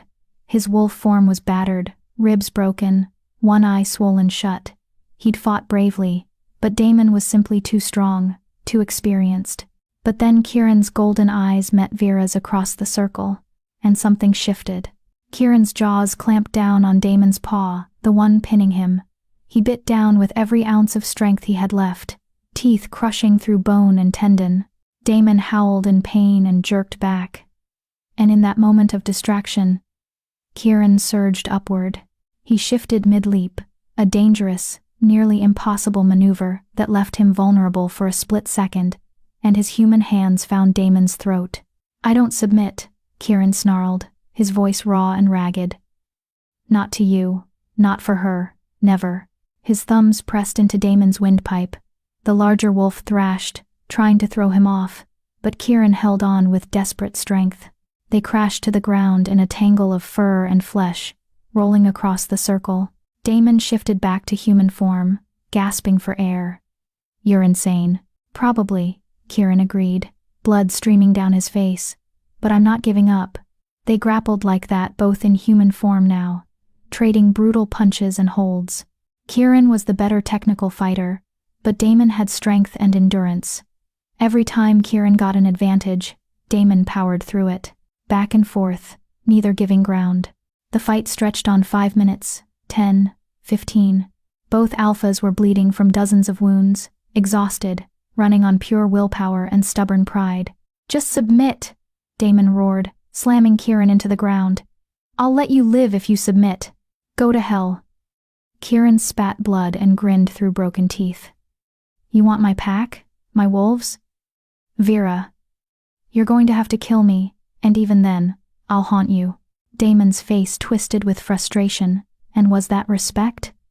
"You're throwing your life away for an Omega you've known for a week. Why?" "Because she deserves better." Kieran's voice was quiet now, exhausted but certain. "Because every wolf deserves to choose their own path. Because the pack system is broken and someone has to stand against it, even if it's futile, even if it's stupid." He coughed. More blood. "And because I love her." The world stopped. Vera's heart stuttered in her chest. Had she heard that right? Had Kieran just said, "You love her?" Damon looked genuinely shocked. "You're dying for love? That's..." He shook his head, something complicated passing across his face. "That's idiotic." "Probably," Kieran agreed. "But I've never claimed to be smart." Damon stared at him for a long moment. Then, slowly, he stepped back. "What are you doing?" Richard demanded from outside the circle. "Finish him." But Damon ignored him. He looked at Vera, really looked at her, and something in his ice-blue eyes softened. "You rejected me without hesitation. Turned down everything I offered without a second thought. I couldn't understand why I've never been rejected before. But now I see." He glanced at Kieran. "You already chose. Not a pack or status or power. You chose him." Vera's throat was too tight to speak, so she just nodded. Damon smiled, a real smile this time, without the cold edge. "Then I'm an idiot for trying to take you from that." He raised his voice to address the shaman. "I submit. The challenge is over. Kieran wins." The assembled wolves erupted in chaos. "You can't submit," Richard roared. "You were winning." "I can do whatever I want," Damon replied coolly, shifting back to human form and walking out of the circle with as much dignity as a naked, bleeding man could muster. "The challenge was for her custody, and I've decided I don't want it. She belongs with someone who loves her, not with someone who sees her as a valuable acquisition." He paused beside Vera. "For what it's worth, I'm sorry about the festival. About Aurora. Your father asked me to court her, but I could never go through with it. She's beautiful but empty, all surface, no substance. You, on the other hand," he smiled slightly, "you're the kind of wolf who starts revolutions. Hold on to that." Then he walked past her, past the stunned Ashwood wolves, and disappeared into the forest without another word. Richard stared after him, face purple with rage. This is unacceptable. The challenge wasn't finished. He can't just..." "He submitted," the shaman interrupted, her ancient voice carrying authority. "By challenge law, the victor has been decided. Alpha Kieran retains custody of the Omega Vera. The debt is satisfied." She looked at Richard with those milky eyes. "Your claim is void, Ashwood. You have no legal standing here anymore." "I am her father." "You were her father," the shaman corrected. "She severed the bond. She rejected the pack. And now the challenge has ended in her favor. By every law we hold sacred, she's free." The old woman smiled, revealing blackened teeth. "Go home, Richard. You've lost." For a moment, Vera thought her father might attack anyway, law be damned. His entire body trembled with barely contained violence.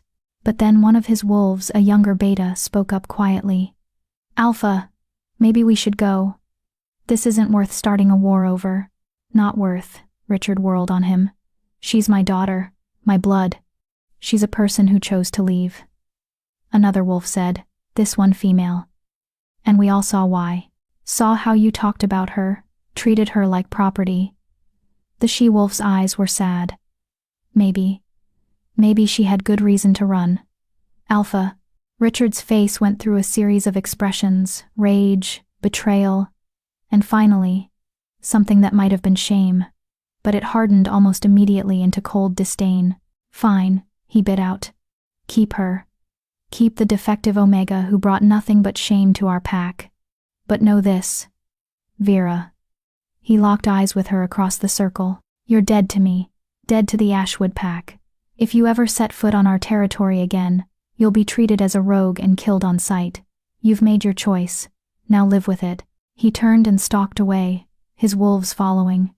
Some of them looked back at Vera with expressions ranging from pity to curiosity to something that might have been envy. They disappeared into the forest, leaving only silence behind. Vera stood frozen, unable to process what had just happened. Her father was gone. Damon had submitted. Kieran had won. Kieran. She whirled around to find him collapsed at the edge of the circle, Sage and River already working to stabilize him. His face was a mask of blood and bruises, his breathing shallow and labored. Kieran. Vera ran to him, dropping to her knees beside his broken body. Don't you dare die. Don't you dare die after saying something like that and not giving me a chance to respond. His golden eyes cracked open, focusing on her with difficulty. Did we win?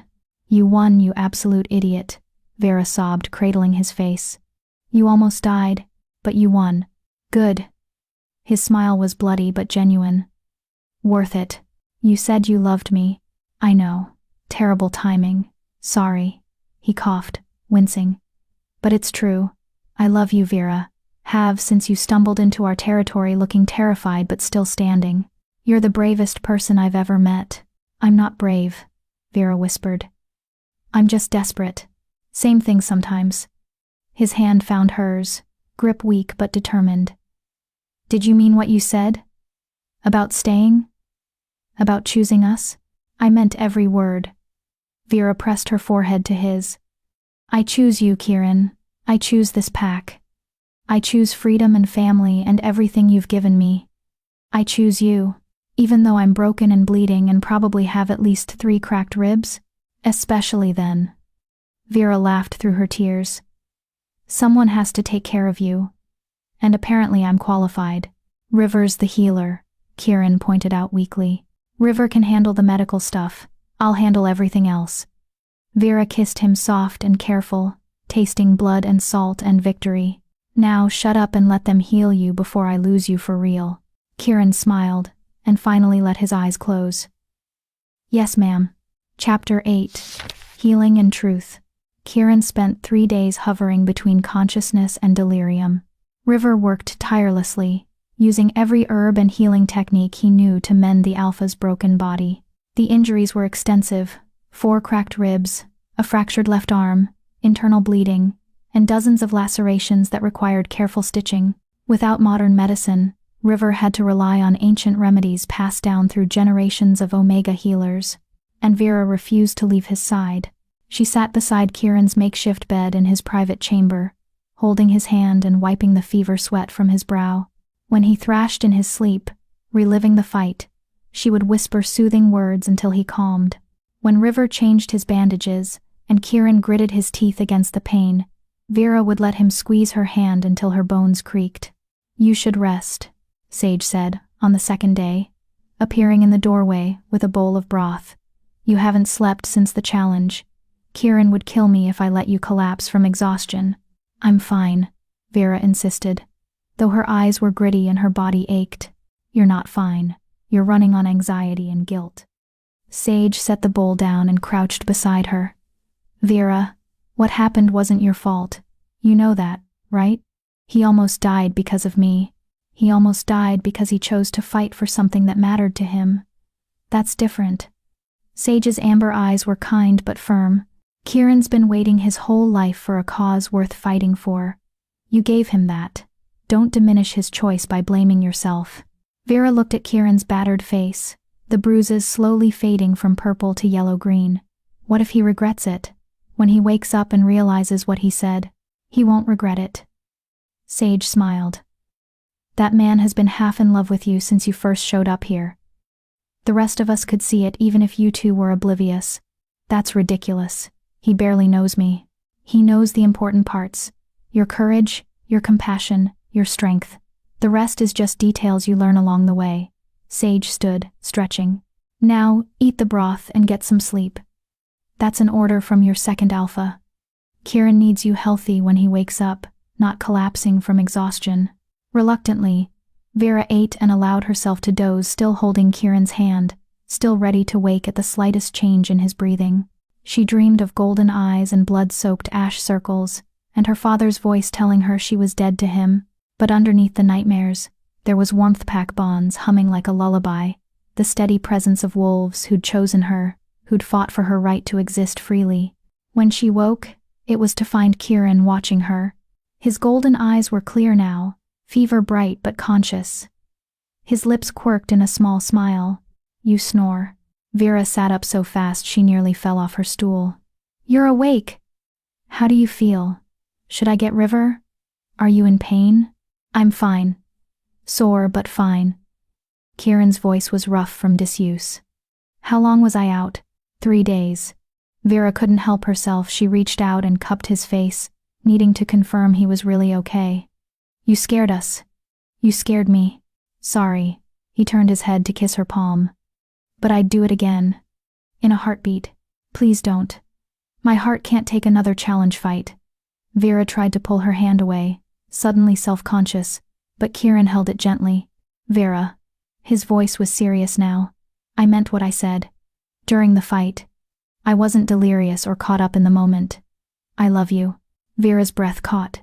Hearing it again, with him fully conscious, and looking at her with such raw honesty, was overwhelming. You don't have to say it back. Kieran continued quickly. I know it's fast. I know we barely know each other in some ways. But I needed you to know. Needed you to understand why I fought. It wasn't just about principle or protecting Pack. It was about you. Specifically you. Why? The word came out barely above a whisper. Why me? I'm broken, damaged. I come with more baggage than any wolf should have to carry. You're not broken, Kieran said fiercely. You're healing. There's a difference. And as for baggage, everyone here has it. That's what makes us Pack. We don't run from each other's scars. We help carry them. He struggled to sit up, wincing. And Vera helped adjust the furs supporting his back.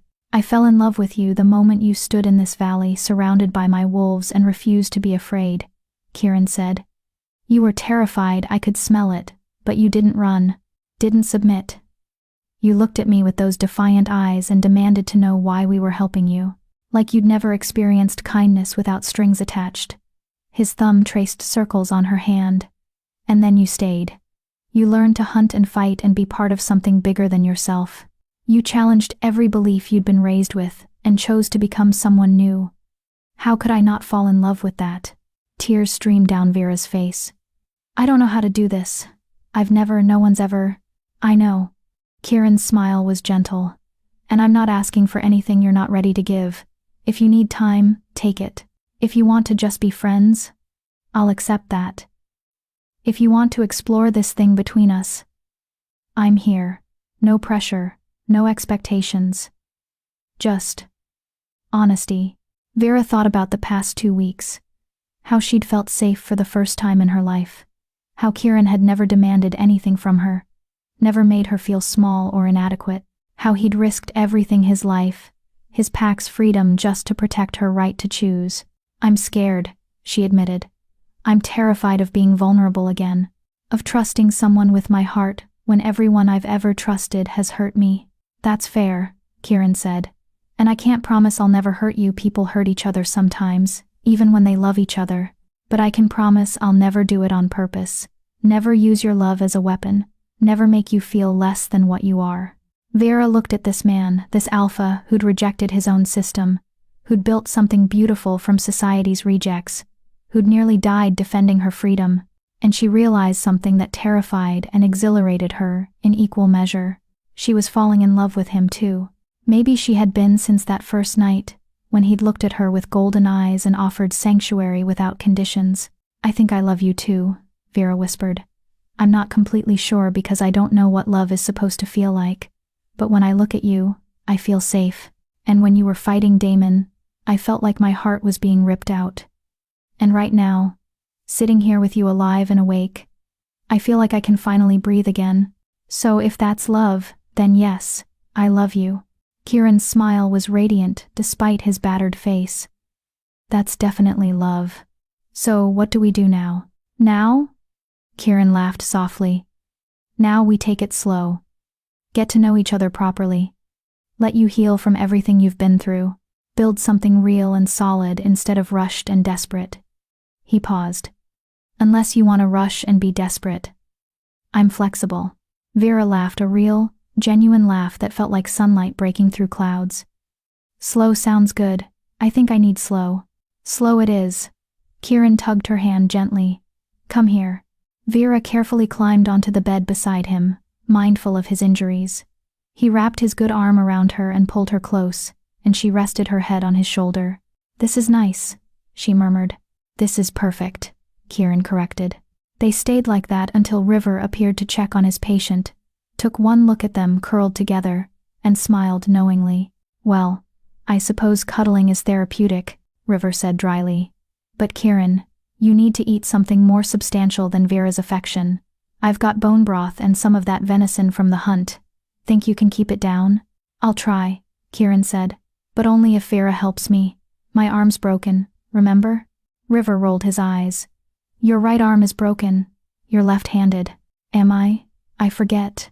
"You're insufferable when you're in love," River informed him, but his warm eyes were dancing with amusement. "Fine. Vera can feed you like the helpless alpha you're pretending to be, but tomorrow you start physical therapy, and I promise it won't be nearly as enjoyable." Over the next few days, Kieran healed rapidly werewolf constitution, combined with River's expertise and Vera's constant care. Soon he was able to walk around the den, though he tired easily and his ribs still ached. The pack welcomed him back with joy and relief. Frost prepared his favorite meals. Storm organized patrols to ensure Richard's wolves didn't try anything. Ghost reported that the Ashwood pack had indeed retreated to their territory and showed no signs of returning. "We're safe," Sage announced at the evening gathering 5 days after the challenge. "The threat has passed. We can return to normal life." The pack erupted in cheers and howls of celebration. Someone broke out fermented berry wine that they'd been saving for a special occasion, and soon the den was filled with music and laughter. Vera found herself pulled into a dance by Storm, who, despite his aggressive tendencies, was surprisingly good at following the rhythm of the drums. Then River claimed her for a slower song, and then Frost insisted on teaching her an old traditional dance from her grandmother's pack. She was breathless and laughing when Kieran finally cut in. "May I?" he asked, offering his good hand. "You should be resting," Vera said, even as she took his hand. "I've been resting for days. I'm allowed one dance with my—" He paused. "With you." "With your what?" Vera asked, curious about what he'd almost said. "I was going to say mate, but we haven't discussed that yet, and I didn't want to presume." "Mate?" Vera's heart skipped. "You want me as your mate?" "Eventually, yes, if you want that too. But there's no rush, no pressure. We can—" Vera kissed him, cutting off his nervous rambling. It was deeper than their first kiss, more certain. When she pulled back, Kieran looked dazed. "Yes," Vera said simply. "Eventually, when we're both ready, yes. I want that." Kieran's smile was brilliant. He pulled her close, swaying to the music despite his healing injuries. "You keep surprising me." "Good. I'd hate to be predictable." They danced until Kieran's strength gave out, and River ordered him back to bed with stern warnings about reopening wounds. But even as Vera helped him to his chamber, she felt lighter than she had in years. This was her life now. Her choice. Her freedom. And it was beautiful. Later that night, after the celebration died down, and most of the pack had retired to their chambers, Vera stood at the valley entrance, staring out into the darkness. She couldn't see her old territory from here, but she knew it was out there, the Ashwood Lodge where she'd grown up feeling worthless. "Regrets?" Sage's voice made her jump. The silver-haired woman appeared beside her, also looking out into the night. "No," Vera said honestly. "I'm just processing." A month ago I was locked in a tiny room, waiting to be sold off like property. Now I'm here, free, in love, part of a real pack. It doesn't feel real. It's real, Sage assured her. And you earned it, every bit of it. She was quiet for a moment. Your father might come back. You know, not now, maybe not for years. But men like Richard don't forget perceived slights. And in his mind, you humiliated him. I know, Vera said. Part of me will always be looking over my shoulder, waiting for him to show up and try to drag me back. But I can't live in fear. That's just another kind of cage. Smart woman, Sage smiled. For what it's worth, I'm glad you're here. You're good for Kieran. Good for all of us, really. You remind us what we're fighting for. What are we fighting for? The right to exist on our own terms. To love who we choose, live how we want, be who we're meant to be without anyone's permission. Sage's amber eyes glowed in the moonlight. That's worth everything. And you proved it by walking away from comfort and status to live in a cave with a bunch of ferals. Vera laughed. When you put it that way, it does sound insane. The best decisions usually do. They stood together in comfortable silence. Two women who'd chosen freedom over security, community over blood, family, truth over comfortable lies. Thank you, Vera said quietly, for accepting me, for teaching me to fight, for being my friend. That's what Pack does, Sage replied. We take care of our own, always. As Vera made her way back to her chamber, passing sleeping wolves curled together in piles of communal warmth, seeing the peace on their faces, she felt something settle in her chest, something that felt like belonging. She was home. Finally, truly home.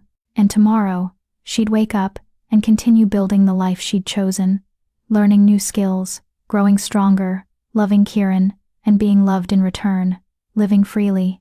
It wouldn't always be easy.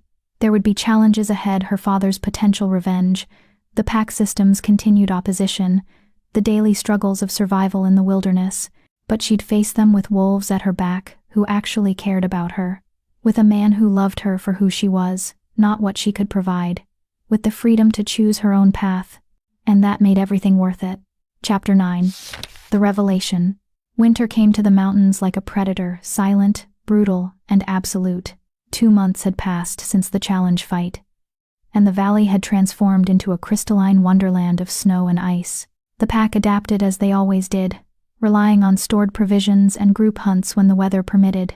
The den became a warm refuge where wolves pressed close for heat, their pack bonds growing stronger through shared hardship. Vera had never been happier. She'd grown into her role in the pack, not just as Kieran's mate-to-be, but as a valued member in her own right. She helped River with healing work, learning which herbs treated what ailments. She trained daily with Sage, her archery improving until she could hit targets even Storm struggled with. She organized supply storage with Frost, ensuring nothing was wasted. And every night, she fell asleep beside Kieran in his chamber, wrapped in furs and his arms, feeling safer than she'd ever imagined possible. But tonight, something felt wrong. Vera woke suddenly, her wolf stirring with unease. Beside her, Kieran slept peacefully, his breathing deep and even. The den was quiet, too quiet. Even the usual sounds of sleeping wolves seemed muted, distant. She slipped out of bed carefully, not wanting to wake Kieran.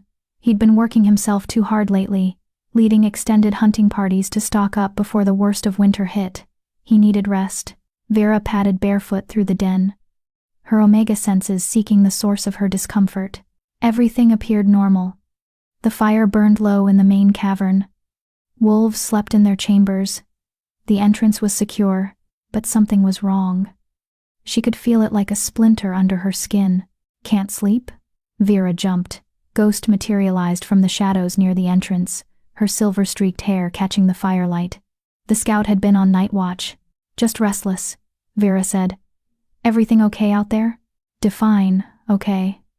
Ghost's expression was troubled. Come with me. There's something you should see. They climbed to the valley's highest point, a rocky outcropping that gave a view of the surrounding mountains. The moon was nearly full, painting everything in shades of silver and blue. Beautiful and cold. Ghost pointed toward the eastern horizon. There. See it? Vera squinted, then felt her blood run cold. Smoke. dozens of thin smoke trails rising against the night sky, coming from the direction of Ashwood territory. Campfires, Ghost said grimly. Been appearing over the last 3 days. Different locations each night, but always circling closer. Someone's mapping our territory. My father? Maybe. Or maybe something worse. Ghost pulled out a small leather pouch and handed it to Vera. Found this at our eastern border yesterday. Sage didn't want to worry you or Kieran until we knew more. But Vera opened the pouch and immediately wished she hadn't. Inside were 3 items. A lock of honey blonde hair, her hair, probably taken from her old room, a strip of fabric from the dress she'd worn at the Harvest Moon Festival, and a piece of parchment with words written in blood-red ink. The Council of Alphas has declared the feral pack unlawful and in violation of territorial sovereignty. Kieran of No Pack and his followers have 30 days to disband or face collective enforcement. The Omega Vera is to be returned to her rightful guardian for proper placement. This is not negotiable. It was signed by 7 different alphas, including her father. The Council of Alphas, the governing body that presided over all werewolf packs in the Northern Territories. They almost never got involved in individual pack disputes. But when they did, their word was absolute law. They're going to destroy us, Vera whispered, horror washing over her. They're using me as an excuse to wipe out the entire feral pack. Looks like it, Ghost agreed quietly. Your father must have convinced them that we're a threat to the pack system itself. Which, to be fair, we kind of are. Every wolf we take in, every runaway we shelter, it undermines their authority. They were always going to come for us eventually. You just gave them a legal justification. Vera felt like she was going to be sick. I have to leave. If I go back, if I turn myself in, maybe they'll leave the pack alone. You know that's not how this works. Ghost's silver eyes were sympathetic but firm. They don't want you specifically, Vera. They want to make an example. Show every potential runaway what happens when you reject the system. If you go back, they'll still destroy the pack. And you'll be trapped again. Probably in an even worse situation than before. Then what do? We fight, a new voice said. Vera turned to find Kieran climbing up to join them, his expression grim. He must have woken when she left and followed. We fight. Or we run. Those are our only options. 7 alphas, Kieran, Ghost said. 7 packs. That's over 500 wolves against our 73. We can't win that fight. Then we run. Kieran looked at Vera. We evacuate. Find new territory somewhere outside council jurisdiction. Start over. The council claims jurisdiction over the entire Northern Territories, Ghost pointed out. We'd have to go south, past the border territories. That's rogue land, no pack structure, no protection, constant territorial fights with other refugees. We'd be trading one danger for another. At least we'd be alive, Kieran said. And free. Would we? Vera looked at the smoke trails on the horizon. How long before they find us again? How long before another council decides we're a threat and comes to wipe us out? We can't run forever, Kieran. Eventually, we run out of places to hide. Kieran's jaw tightened. She could see him running through scenarios, trying to find a solution that didn't end in death or submission. But there wasn't one. The system was designed to eliminate opposition. There might be another option, Ghost said slowly. But you're not going to like it. Tell me anyway. We appeal to the council directly, request a formal hearing, present our case for why the feral pack should be allowed to exist. Ghost held up a hand before Kieran could interrupt. I know they've already made their decision. But pack law requires them to hear challenges to council edicts. If we can convince even one alpha to side with us, they have to reconsider. That's suicide, Kieran said flatly. Walking into a room full of alphas who want us dead and asking them nicely to change their minds? It's better than guaranteed death fighting an army, Ghost countered. And it buys us time. Council hearings take weeks to arrange, and they can't legally attack us while the hearing is pending. That gives us 30 days to prepare either a good defense or a good escape plan. Vera thought about the parchment, about her father's signature among the 7. About Aurora probably celebrating this victory, her mother relieved to have the family embarrassment finally dealt with, And she thought about her pack River with his gentle hands and healing knowledge, Sage with her fierce loyalty and warrior spirit, Frost with her grandmother's wisdom, Storm with his barely contained aggression that masked deep insecurity. All 73 wolves who'd chosen freedom over comfort, who'd built something beautiful in this hidden valley. They deserved better than to be hunted down like animals. "I'll go," Vera said. "I'll testify at the hearing. Tell them what the pack system does to Omegas, how it treats people like property. Maybe if they hear it directly from someone who lived it." "They won't care," Kieran said gently. "The alphas on the council benefit from the current system. They're not going to change it because one Omega tells a sad story. Maybe not, but at least we'll have tried. At least we'll have stood up and said, 'This is wrong,' instead of just running or dying quietly." Vera took his hand. "You taught me that. You taught me that choosing to fight for what's right matters, even when you know you'll lose." Kieran closed his eyes, pain crossing his face. "I hate that you learned that lesson. I hate that the world works this way. So do I. But it does, and we have to deal with it." Vera looked at Ghost. "How do we request a hearing?" "I'll send word at dawn. They'll probably schedule it for the new moon. That's their traditional meeting time. 3 weeks from now." Ghost's expression was troubled. "But Vera, you need to understand what you're volunteering for. Council hearings aren't gentle. They'll interrogate you, challenge every statement, try to break you down and make you admit you were wrong to leave. They'll bring up every mistake, every flaw, every reason you deserved what happened to you. It's psychological warfare disguised as legal process." "I can handle it," Vera said with more confidence than she felt. "Can you?" Kieran turned her to face him fully. "Because I'll be standing right there, watching them tear you apart. And I won't be able to do anything to stop it. That's going to kill me, Vera. Watching them hurt you and not being able to protect you. Then don't watch." Vera cupped his face. "Close your eyes, trust that I'm strong enough, and be there to catch me when it's over. That's how you protect me." Kieran pulled her into a fierce embrace. "I love you, and I'm terrified of what they're going to do to you. I love you too, and I'm terrified of what they'll do to all of us if we don't try." They stood like that for a long moment, holding each other against the cold mountain wind and the impossible future looming ahead. "We should tell the pack," Ghost said finally. "They deserve to know what's coming." The emergency pack meeting was somber. Kieran explained the situation while Vera stood beside him, the council's parchment laid out for everyone to see. 73 wolves looked at their alpha with fear and resignation and stubborn determination. "We're not giving up without a fight," Storm declared, his young face set in hard lines. "I say we hit them first, guerrilla tactics, take out their leaders before they can organize." "That's exactly what they want," Sage countered. "An excuse to call us violent rogues who deserve extermination. We attack first, we lose any moral high ground we might have." "We don't have moral high ground," another wolf called out. "We're ferals, society's rejects. They're never going to see us as anything but threats. Then we make them see us differently," River said, his quiet voice somehow cutting through the chaos. "We go to this hearing. We tell our stories, all of us, not just Vera's. We show them that every wolf in this pack is a person who was failed by the system, that we're not threats, we're refugees from their cruelty." "You think pretty words will change centuries of tradition?"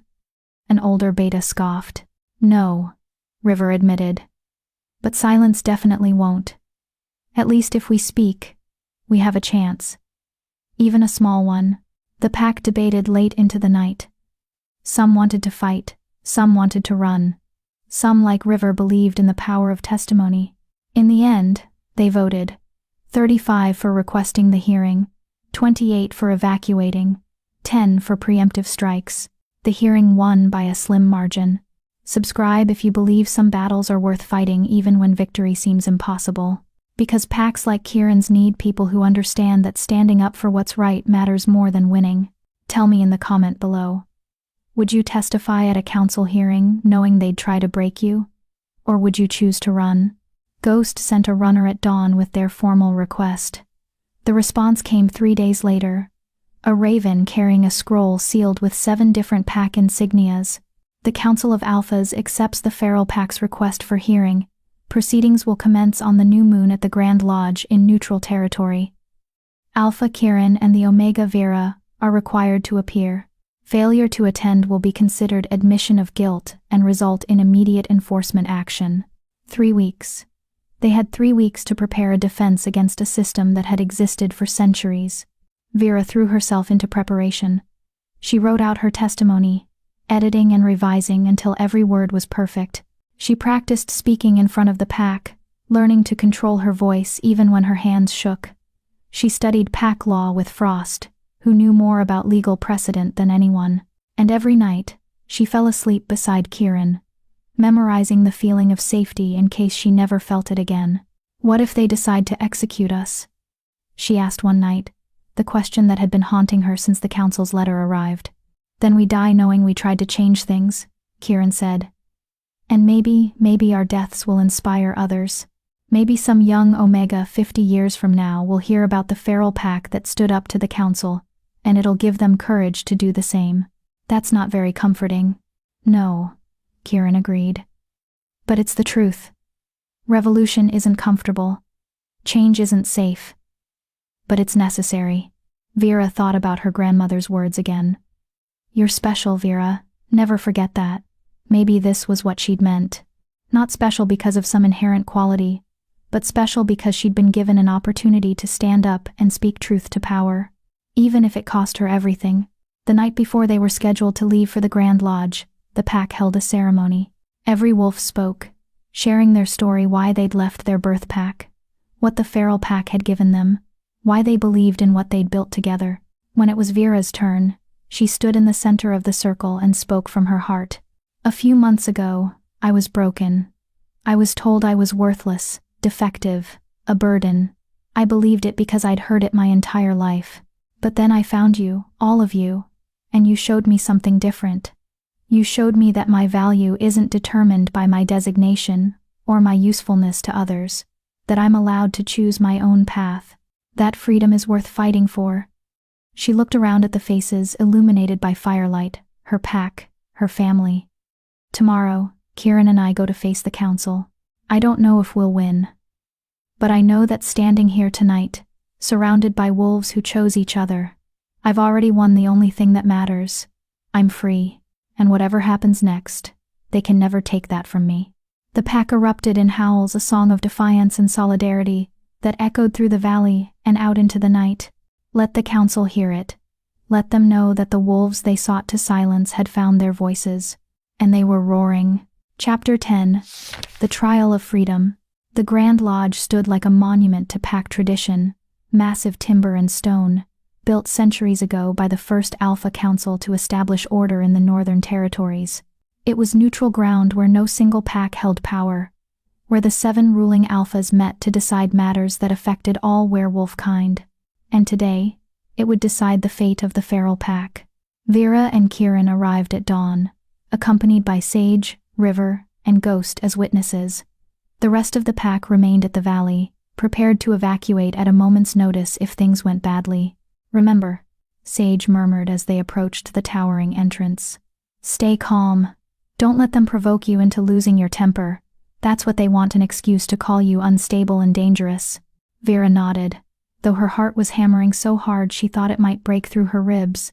She wore simple clothing, leather pants, and a wool tunic, refusing to dress up for these people. She wasn't here to impress them. She was here to tell the truth. Kieran squeezed her hand once, his golden eyes steady. "Whatever happens, we face it together. Together." Vera echoed. The massive doors swung open. The interior was breathtaking. A great hall with vaulted ceilings and walls covered in carvings depicting werewolf history. At the far end, 7 thrones sat on a raised dais, and in those thrones sat the Council of Alphas. Vera recognized her father immediately. Alpha Richard Ashwood sat in the 3rd throne from the left, his steel-gray eyes tracking her movement with cold calculation. Beside him sat Alpha Garrett of Crescent Valley, the man whose scarred son Vera had been sold to. The others she knew only by reputation. Alpha Helena of Riverside Pack, a woman known for her strict traditional values. Alpha Thomas of Mountain Ridge, an elderly wolf whose pack had existed longer than most. Alpha Dominic of Shadowpine, Kieran's birth pack, the father who'd disowned him. Alpha Catherine of Silverwood, a middle-aged woman with sharp eyes and sharper judgment, and at the center, in the largest throne, sat High Alpha Marcus of the Council itself, elected leader of the Seven. Wait, Marcus? Vera felt Kieran stiffen beside her. She'd told the document writer not to use that name, but apparently the High Alpha himself bore it. Of all the terrible luck, High Alpha Marcus was ancient, easily in his 70s, with pure white hair and eyes that had seen generations of wolves rise and fall. He radiated power and authority that made even the other alphas seem diminished. Approach. His voice boomed through the hall. They walked forward, their small group dwarfed by the massive space. Vera could feel dozens of eyes watching from the gallery pack representatives who'd come to witness the proceedings. She spotted Aurora in the Ashwood section, looking satisfied and cruel. Her mother sat beside her, face carefully neutral. They reached the center of the hall and stopped. Kieran, formerly of Shadowpine Pack, High Alpha Marcus began. You stand accused of harboring fugitives, undermining pack authority, and violating territorial sovereignty by establishing an unlawful pack in claimed territory. How do you plead? Not guilty, Kieran said clearly. On all counts. A ripple of murmurs went through the gallery. The Omega Vera, formerly of Ashwood Pack, Marcus continued. You stand accused of breaking a formal mating contract, abandoning your pack obligations, and rejecting the natural order ordained by the moon goddess. How do you plead? Vera lifted her chin. Not guilty. I reject the premise that choosing freedom is a crime. Her father's face darkened with rage, but he remained silent. Marcus leaned forward, his ancient eyes studying them. This council has reviewed the charges and evidence. However, pack law grants you the right to present your defense. You may call witnesses, provide testimony, and make your case.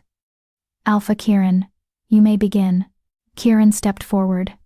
High Council, I stand before you not as a criminal, but as a wolf who saw injustice and chose to act.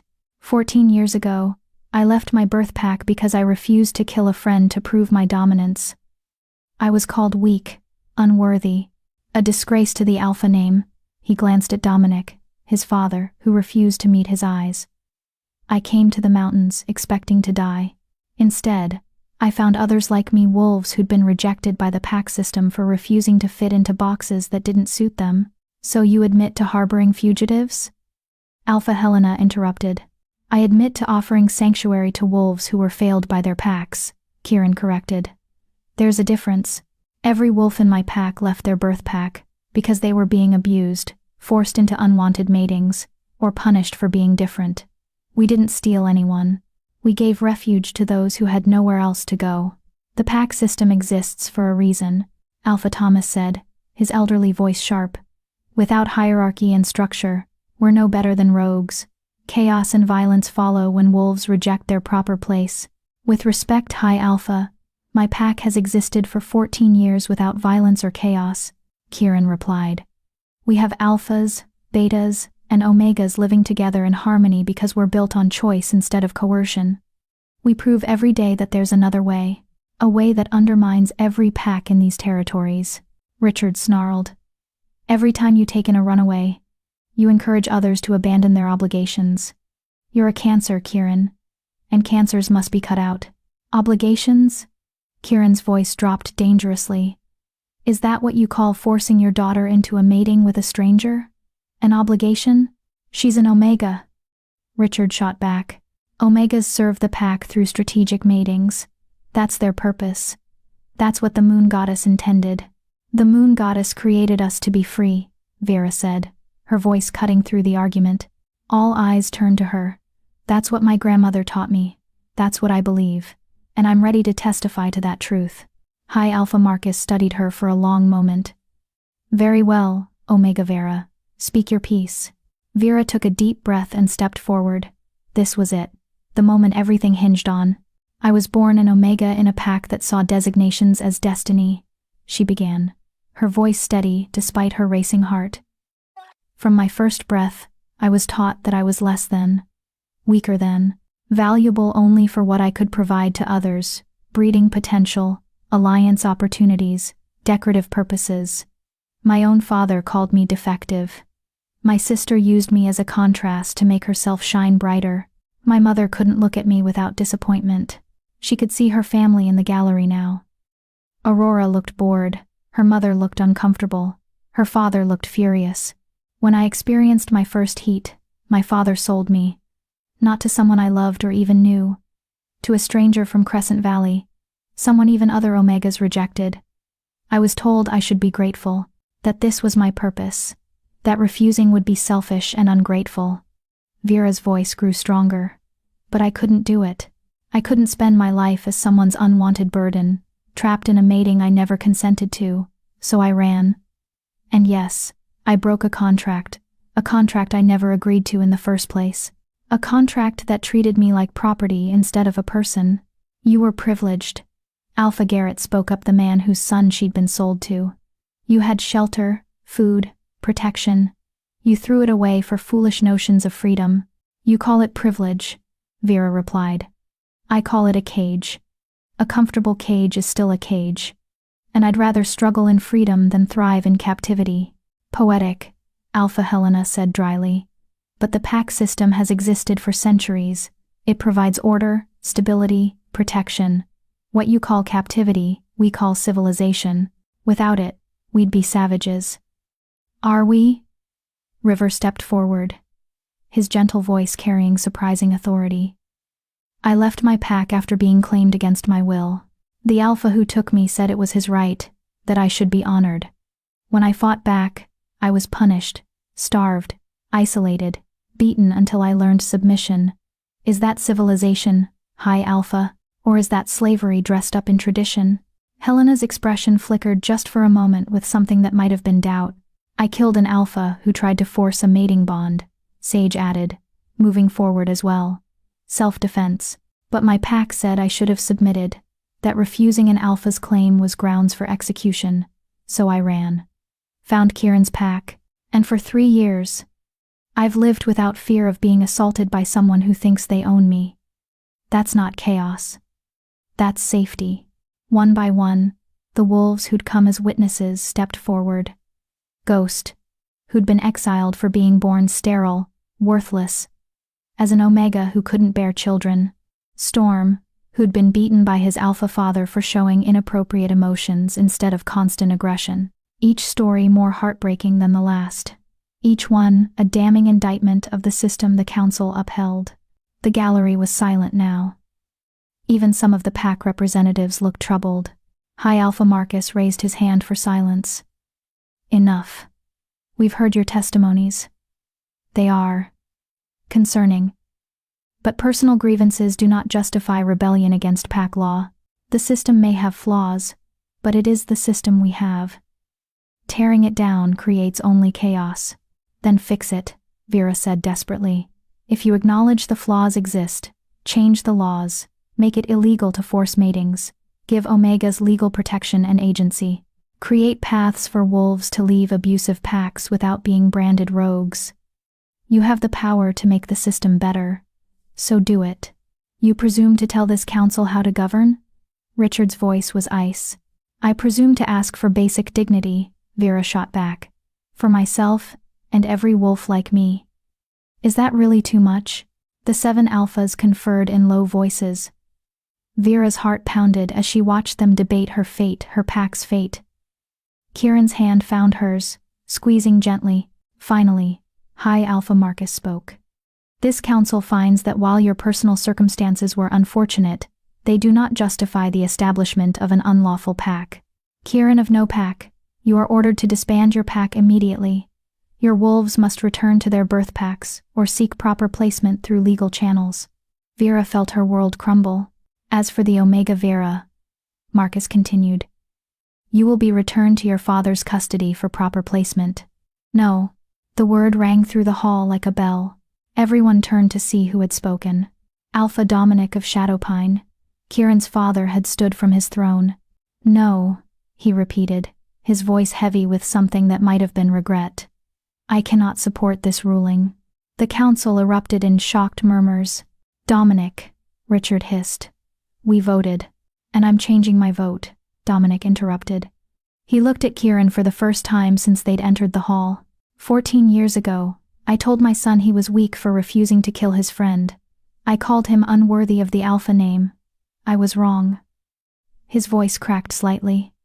He was stronger than me. Strong enough to walk away from power because his conscience demanded it.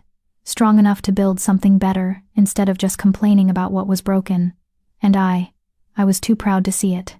Kieran stood frozen, shock written across his face. "I've watched him over the years," Dominic continued, addressing the council now. "Watched his pack thrive without violence or tyranny. Watched him take in wolves that we all of us failed. And I've realized something. We're not upholding tradition. We're enforcing conformity at the cost of our people's well-being. That's not strength. That's cowardice." He looked at High Alpha Marcus.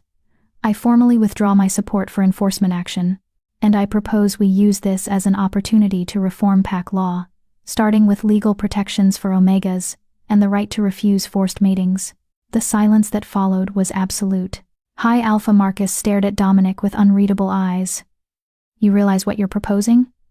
Centuries of precedent, built on the suffering of wolves like these," Dominic interrupted, gesturing to Vera and her pack. "We can do better. We should do better. Our strength should come from willing loyalty, not fear and coercion." "This is madness," Helena protested. "If we allow wolves to simply leave whenever they're unhappy, then maybe we should examine why so many wolves are unhappy," a new voice said. Every head turned to the gallery. Damon Blackthorne stood, his ice-blue eyes commanding attention. "I'm not on the council, but as Alpha of the Blackthorne pack, I'm entitled to speak at these proceedings, and I support Shadowpine's proposal. The system is broken. We all know it. We just don't want to admit it because admitting it means acknowledging our own complicity." "You have no standing here," Richard snarled. "I have the standing of someone who almost killed a decent wolf to claim an Omega who didn't want me," Damon replied coolly. "I walked away from that fight because I realized I was part of the problem. Maybe it's time the rest of you did the same." More voices rose from the gallery, younger alphas, some betas, even a few brave Omegas speaking up. The cracks in the system that the feral pack represented were spreading, and not even the council could seal them shut. High Alpha Marcus held up his hand for silence. When it finally came, he looked ancient and tired. "This council will recess to deliberate. We will reconvene in 1 hour with a final ruling." The 7 alphas filed out, their expressions ranging from furious to thoughtful. Vera's legs gave out. She would have fallen if Kieran hadn't caught her. "Did that just happen?" she whispered. I think we might have started something," Kieran replied, his voice filled with wonder and terror in equal measure. The hour that followed was agony. Vera and her pack waited in a side chamber while the council deliberated their fate. Dominic appeared briefly, approaching Kieran with hesitant steps. "Son," he said quietly, "I know I have no right to ask for forgiveness." "You're right, you don't." Kieran's voice was hard. "But thank you. For speaking up. For finally seeing." Dominic nodded, and left without another word. Finally, a messenger arrived. "The council is ready." They filed back into the great hall. The 7 alphas sat on their thrones once more, their faces grave. High Alpha Marcus spoke. "After much deliberation, this council has reached a decision. By a vote of 4 to 3, we have decided." He paused, and Vera couldn't breathe. "To grant the feral pack provisional legal status as an independent pack, subject to annual review and compliance with revised pack law." Vera's heart stopped. "Furthermore," Marcus continued, "this council recognizes the need for reform. Effective immediately, forced matings are declared illegal. All Omegas must consent to pair bonds, and refusal cannot be grounds for punishment. Wolves seeking to leave abusive pack situations may petition the council for transfer without being branded rogues." He looked directly at Vera. "These reforms are being implemented because of your testimony, Omega Vera. And because brave wolves like Alpha Dominic were willing to acknowledge our failures, you have changed pack law. I hope you're prepared for the consequences." The hall erupted in chaos, cheers from some, outrage from others. Richard stood abruptly and stalked out, his face purple with rage. Aurora followed, shooting Vera a look of pure hatred. But Vera didn't care about them anymore. She turned to Kieran, who was staring at the council in shock. "We won," she whispered. "Kieran. We won." His golden eyes met hers, and slowly, so slowly, a smile spread across his face. "We won." They crashed together, laughing and crying at the same time. Sage and River and Ghost piled on, all of them embracing in a tangle of joy and relief and disbelief. They'd done it. Against impossible odds, they'd stood up to the system and won, not just for themselves, but for every wolf who would come after. Epilogue. 6 months later, the feral pack's valley had changed. More wolves had joined over the winter runaways and refugees who'd heard about the pack that challenged the council and won. The den had been expanded, new chambers carved into the rock. The pack now numbered over 100 wolves, all drawn to the promise of freedom and choice. And at the center of it all stood Vera and Kieran, officially mated now, their bond recognized even by pack law. They'd held the ceremony on the first day of spring, surrounded by their pack family, and even a few unexpected guests. Dominic had come, along with several wolves from Shadowpine Pack, who were curious about this new way of living. Damon had sent a gift, a massive stag for the celebration feast, along with a note that simply read, "Congratulations, you've earned this." Even some of the younger Ashwood wolves had shown up, though Richard and her immediate family remained notably absent. Vera didn't mourn their absence. She'd built a new family, one that chose her every day. "Alpha Kieran!" A young wolf came running up, breathless with excitement. The scouts found another one, a beta from Eastern Pack. Says his alpha was forcing him into warrior service, even though he wanted to be a healer. "Can we take him in?" Kieran looked at Vera, who smiled. "Of course we can. Show him to River. He's always looking for apprentices." The young wolf ran off, and Kieran wrapped his arms around Vera from behind, resting his chin on her shoulder. "We're going to run out of space at this rate. Then we'll build more dens, or establish sister packs in other territories. The word is spreading, Kieran. Wolves everywhere are realizing they have choices now." Vera leaned back against his chest, contentment washing over her. "We did this. We changed things." "You changed things," Kieran corrected. "You were brave enough to run. Everything else followed from that." Vera thought about the terrified girl who'd fled into the wilderness 6 months ago, expecting to die. She'd been so broken then, so convinced of her own worthlessness. That girl was gone now. In her place stood an alpha's mate, a pack leader, a revolutionary who'd reshaped werewolf law, someone who'd learned that her value wasn't determined by her designation or her usefulness to others, someone who'd discovered that the bravest thing you could do was choose yourself. "What are you thinking about?" Kieran murmured against her ear. "My grandmother," Vera replied. "She told me I was special. I spent years thinking she was just being kind, but maybe she knew. Maybe she saw what I could become if I just had the courage to try. She'd be proud of you." "I hope so." Vera turned in his arms to face him. "I hope she's watching, wherever she is, and knows that her words mattered. That they saved me." Kieran kissed her soft and sweet and full of promise. "I love you, Vera, my fierce, brave, revolutionary mate." "I love you too," Vera replied. "My golden-eyed protector who taught me what pack really means." Around them, their pack continued about their daily lives, hunting, healing, teaching, learning, building something better than what they'd left behind, proving every day that another way was possible. The path ahead wouldn't be easy. There would always be alphas like Richard who clung to the old ways. There would be challenges and setbacks and moments of doubt, but they'd face it together, as a pack, as a family, as wolves who'd chosen freedom over fear, and that made them unstoppable. If Vera's journey moved you, subscribe so you never miss stories like this. Stories about wolves who refused to break, no matter how hard the world tried. Because every underdog deserves an audience that believes in them. Drop a comment below.